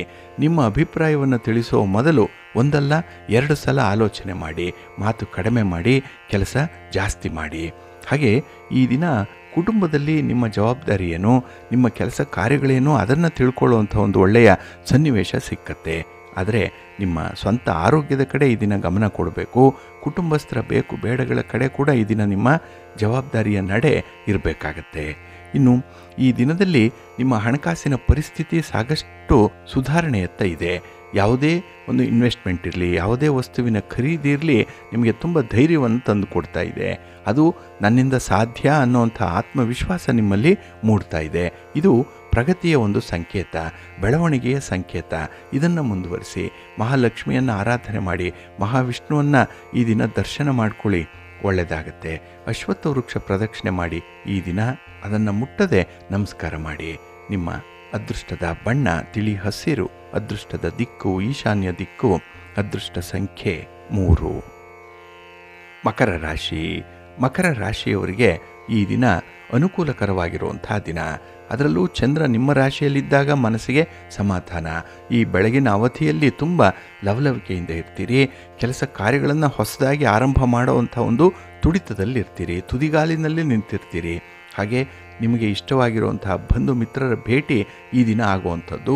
ಇದರಿಂದ ಮನಸ್ಸಿಗೆ ಸಮಾಧಾನ, ಕಷ್ಟ ಸುಖಗಳ ವಿಚಾರ ವಿನಿಮಯ ಆಗುತ್ತೆ. ಹಾಗೆ ನಿಮಗೆ ಬೇಕಾದಂತಹ ಕೆಲವೊಂದು ಸಲಹೆಗಳನ್ನು, ಸಹಾಯವನ್ನು ಪಡ್ಕೊಳ್ಳುವಂಥ ಅವಕಾಶಗಳು ಕೂಡ ಇದೆ. ಹಾಗಾಗಿ ಈ ಬರುವಂಥ ಅವಕಾಶಗಳೇನಿದೆ, ಅದೃಷ್ಟ ಏನಿದೆ, ಆಪರ್ಚುನಿಟೀಸ್ ಏನಿದೆ, ಇದನ್ನು ಬಹಳ ಬೇಗ ನೀವು ಎನ್ಕ್ಯಾಶ್ ಮಾಡಿಕೊಳ್ಬೇಕು. ಇಲ್ಲಿ ಯಾಮಾರಬಾರದು. ಇನ್ನು ಈ ದಿನ ಪ್ರಗತಿಯ ದಾರಿ ನಿಮಗೆ ಮುಂದುವರಿತಾ ಇದೆ. ನಿಮ್ಮ ಮನೋಬಲ, ನಿಮ್ಮ ಆತ್ಮವಿಶ್ವಾಸದಿಂದ ಕೆಲಸ ಕಾರ್ಯಗಳನ್ನು ನೀವು ಮುಂದುವರಿಸುವಂಥದ್ದು ಇದೆ. ಹಾಗೆ ಈ ದಿನದಲ್ಲಿ ಸ್ವಲ್ಪ ಓಡಾಟ ಇದೆ, ಸ್ವಲ್ಪ ಪ್ರಯಾಣ ಇದೆ, ಸ್ವಲ್ಪ ಗಲಿಬಿಲಿ ಅನ್ನುವಂಥದ್ದು ಕೂಡ ಇದೆ. ಆದರೆ ಅದನ್ನು ನಿವಾರಣೆ ಮಾಡಿಕೊಳ್ಬೇಕು. ಹಾಗಾಗಿ ಜವಾಬ್ದಾರಿಗಳನ್ನು ಬೇರೆಯವ್ರಿಗೂ ಕೂಡ ಹಂಚುವಂಥ ಒಂದು ಪ್ರಯತ್ನವನ್ನು ಮಾಡಿ. ಹಾಗಾಗಿ ಈ ಸಕ್ಸಸ್ಫುಲ್ ಪರ್ಸನ್ ಮಾಡುವಂಥದ್ದು ಎಲ್ಲ ಕೆಲಸಗಳನ್ನು ತಾನೊಬ್ಬನೇ ಮಾಡುವಂಥದ್ದಲ್ಲ, ಕೆಲಸಗಳನ್ನು ಹಂಚಿ ಅದರ ಮೇಲ್ವಿಚಾರಣೆಯನ್ನು ಮಾಡುವಂಥದ್ದು. ಹಾಗಾಗಿ ಮ್ಯಾನೇಜರಿಯಲ್ ಸ್ಕಿಲ್ ಬಹಳ ಚೆನ್ನಾಗಿದೆ, ಅದನ್ನು ಈ ದಿನ ಉಪಯೋಗ ಮಾಡಿಕೊಳ್ಳಿ. ಇನ್ನು ಈ ದಿನ ನಿಮ್ಮ ವಿರೋಧಿಗಳನ್ನು, ನಿಮ್ಮ ಶತ್ರುಗಳನ್ನು ತಣ್ಣಗಾಗಿಸುವಂಥ ಒಂದು ಪ್ರಯತ್ನ ಕೂಡ ಇದೆ. ನಿಮ್ಮ ಮಾತಿನಿಂದ, ನಿಮ್ಮ ನಡತೆಯಿಂದ ಅಂಥವರು ಕೂಡ ತಲೆಬಾಗಬೇಕು, ಅಂಥವರು ಕೂಡ ನಿಮ್ಮ ಒಂದು ಕೆಲಸಕ್ಕೆ ಸಹಕರಿಸಬೇಕು. ಆ ರೀತಿಯಲ್ಲಿ ಅವರನ್ನು ಮೆಸ್ಮರೈಸ್ ಮಾಡುವಂಥದ್ದು ಕೂಡ ಇದೆ. ಹಾಗೆ ಈ ದಿನದಲ್ಲಿ ಯಾವುದೇ ಸಂಬಂಧಗಳ ವಿಚಾರದಲ್ಲಿ ಭಿನ್ನಾಭಿಪ್ರಾಯಕ್ಕೆ ಆಸ್ಪದವನ್ನು ಕೊಡಬೇಡಿ. ಆದಷ್ಟು ಅದನ್ನು ತಿಳಿಗೊಳಿಸುವಂಥ ಒಂದು ಪ್ರಯತ್ನ ಮಾಡಿ. ನಿಮ್ಮ ಮಾತು, ನಿಮ್ಮ ಒಪ್ಪಂದ ನೇರವಾಗಿರಲಿ. ರಹಸ್ಯವಾಗಿ ಏನನ್ನೂ ಕೂಡ ಮಾಡಲಿಕ್ಕೆ ಹೋಗಬೇಡಿ. ನಿಮ್ಮ ಮನೆ ದೇವರನ್ನು ಸ್ಮರಣೆ ಮಾಡಿ, ನವಗ್ರಹ ಸ್ತೋತ್ರವನ್ನು ಹೇಳ್ಕೊಳ್ಳಿ, ನವಗ್ರಹಗಳ ದರ್ಶನ ಮಾಡ್ಕೊಳ್ಳಿ, ಶ್ರೀರಾಮ ರಕ್ಷಾ ಸ್ತೋತ್ರವನ್ನು ಪಠಣ ಮಾಡ್ಕೊಳ್ಳಿ. ಒಳ್ಳೆಯದಾಗತ್ತೆ. ನಿಮ್ಮ ಅದೃಷ್ಟದ ಬಣ್ಣ ಬಿಳುಪು, ಅದೃಷ್ಟದ ದಿಕ್ಕು ಈಶಾನ್ಯ ದಿಕ್ಕು, ಅದೃಷ್ಟ ಸಂಖ್ಯೆ 1. ಕುಂಭರಾಶಿಯವರಿಗೆ ಈ ದಿನ ವ್ಯಯಸ್ಥಾನದಲ್ಲಿ ಚಂದ್ರ ಇದ್ದಾನೆ. ಅದರಲ್ಲೂ ದಿನದ ಆರಂಭದಲ್ಲಿ ಸ್ವಲ್ಪ ಅಡೆತಡೆಗಳು ಇರುತ್ತೆ. ಆದರೆ ಪರಿಸ್ಥಿತಿಯನ್ನು ತುಂಬ ಚೆನ್ನಾಗಿ ನೀವು ನಿಯಂತ್ರಣ ಮಾಡಿಕೊಳ್ಳುವಂಥದ್ದು ಇದೆ. ಹಾಗೆ ಈ ರಿಯಲ್ ಎಸ್ಟೇಟ್ಗೆ ಸಂಬಂಧಪಟ್ಟಂತಹ ವಿಚಾರ, ಭೂಮಿಗೆ ಸಂಬಂಧಪಟ್ಟಂತಹ ವಿಚಾರ, ಇದರಲ್ಲಿ ಈ ದಿನ ನಿಮಗೆ ಅನುಕೂಲತೆಗಳು ಇದೆ. ಹಾಗಾಗಿ ನಿಮ್ಮ ಪ್ರಯತ್ನವನ್ನು ಇಲ್ಲಿ ಮುಂದುವರಿಸ್ಬೋದು. ಹಾಗೆ ಕೆಲವೊಂದು ವಿಚಾರಗಳನ್ನು ಬಹಳ ತೀಕ್ಷ್ಣವಾಗಿ ಗಮನಿಸ್ತಾ ಇರ್ತೀರಿ. ಹಾಗೆ ಕಳೆದು ಹೋಗಿರುವಂಥ ಒಂದು ಸನ್ನಿವೇಶದ ಬಗ್ಗೆ ನಿಮಗೆ ತುಂಬ ಕಳವಳ ಉಂಟಾಗ್ತಾ ಇರುತ್ತೆ. ಹಾಗೆ ಆ ಸನ್ನಿವೇಶವನ್ನು ನಿಯಂತ್ರಣಕ್ಕೆ ತಂದುಕೊಳ್ಬೇಕು ಅನ್ನುವಂಥ ಪ್ರಯತ್ನ ಕೂಡ ಮುಂದುವರಿತಾ ಇದೆ. ಆದರೆ ನೀವು ಎಲ್ಲಿ ಕಳ್ಕೊಂಡಿದ್ದೀರೋ ಅಲ್ಲೇ ಹುಡುಕಬೇಕು. ಯಾವ ಸಂಬಂಧ ನಿಮಗೆ ತೊಂದರೆ ಮಾಡಿದೆ ಅದನ್ನು ಮರುಸ್ಥಾಪನೆ ಮಾಡುವಂಥ ಒಂದು ಪ್ರಯತ್ನವನ್ನು ಮಾಡಬೇಕು. ಹಾಗಾಗಿ ಈ ದಿನ ಬಹಳ ಸ್ಪಷ್ಟವಾದಂಥ ಒಂದು ಅಜೆಂಡಾ ಇಟ್ಕೊಂಡು ಕೆಲಸಗಳನ್ನು ಮುಂದುವರಿಸಿ, ಒಳ್ಳೆಯದಾಗುತ್ತೆ. ಈ ಸಂಬಂಧವಾಗಿ ನೀವು ಮನೆಯ ಹಿರಿಯರ ಜೊತೆಯಲ್ಲಿ ಮಾತಾಡಿ, ನಿಮ್ಮ ಒಂದು ಅನಿಸಿಕೆಗಳನ್ನು ಹಂಚಿಕೊಳ್ಳಿ. ಹಾಗಾಗಿ ಈ 1-to-1 ಚರ್ಚೆ ಏನಿದೆ, ಮಾತುಕತೆ ಏನಿದೆ, ಇದರಿಂದ ಸಮಸ್ಯೆಗಳು ಪರಿಹಾರ ಆಗುತ್ತೆ. ಹಾಗೆ ಮುಸುಕಿನಲ್ಲೇ ಗುದ್ದುವಂಥ ಒಂದು ಪ್ರಯತ್ನವನ್ನು ಮಾಡಬೇಡಿ. ಇನ್ನು ಈ ದಿನದಲ್ಲಿ ನಿಮ್ಮ ಪ್ರಯಾಣ ಅಷ್ಟೊಂದು ನಿಮಗೆ ಸಪೋರ್ಟಿವ್ ಆಗಿ ಇರಲ್ಲ. ಇನ್ನು ಕುಟುಂಬಸ್ಥರ ಕೆಲವು ಸದಸ್ಯರ ವರ್ತನೆ, ಅವರ ಮಾತು ಈ ದಿನ ನಿಮಗೆ ಇಷ್ಟ ಆಗಲ್ಲ. ಹಾಗಾಗಿ ಅವರನ್ನು ವಿರೋಧ ಮಾಡುವಂಥದ್ದು, ಅವರ ಕೆಲಸ ಕಾರ್ಯಗಳನ್ನು ಈ ದಿನ ನೀವು ಧಿಕ್ಕಾರ ಹಾಕುವಂಥ ಸಂದರ್ಭಗಳು ಕೂಡ ಇದೆ. ಆದರೆ ಸ್ವಲ್ಪ ಹೊಂದಾಣಿಕೆಯಿಂದ, ಸಹಮತದಿಂದಲೇ ನೀವು ಮುಂದುವರಿಬೇಕಾಗತ್ತೆ. ಏಕೆಂದರೆ 5 ಬೆರಳುಗಳು ಕೂಡ ಒಂದೇ ಸಮನಾಗಿಲ್ಲ, ವಿಭಿನ್ನವಾಗಿದೆ, ವಿಚಿತ್ರವಾಗಿದೆ, ಬೇರೆ ಬೇರೆ ರೀತಿಯ ಕೆಲಸಗಳನ್ನು ಮಾಡುವಂಥ ಬೆರಳುಗಳು. ಆದರೆ ಅವೆಲ್ಲವೂ ಕೂಡ ನಮ್ಮದೇ, ನಮ್ಮ ಸ್ವಂತದ್ದೇ. ಹಾಗಾಗಿ ನಮ್ಮ ಕುಟುಂಬ, ನಮ್ಮ ಮನೆ, ನಮ್ಮ ಮನೆತನದಲ್ಲಿ ಇರುವಂಥವ್ರು ಮಾಡುವಂಥ ಸಣ್ಣ ಪುಟ್ಟ ತಪ್ಪುಗಳನ್ನು ಕ್ಷಮಿಸಿಬಿಡಿ, ದೊಡ್ಡವರಾಗ್ಬಿಡಿ.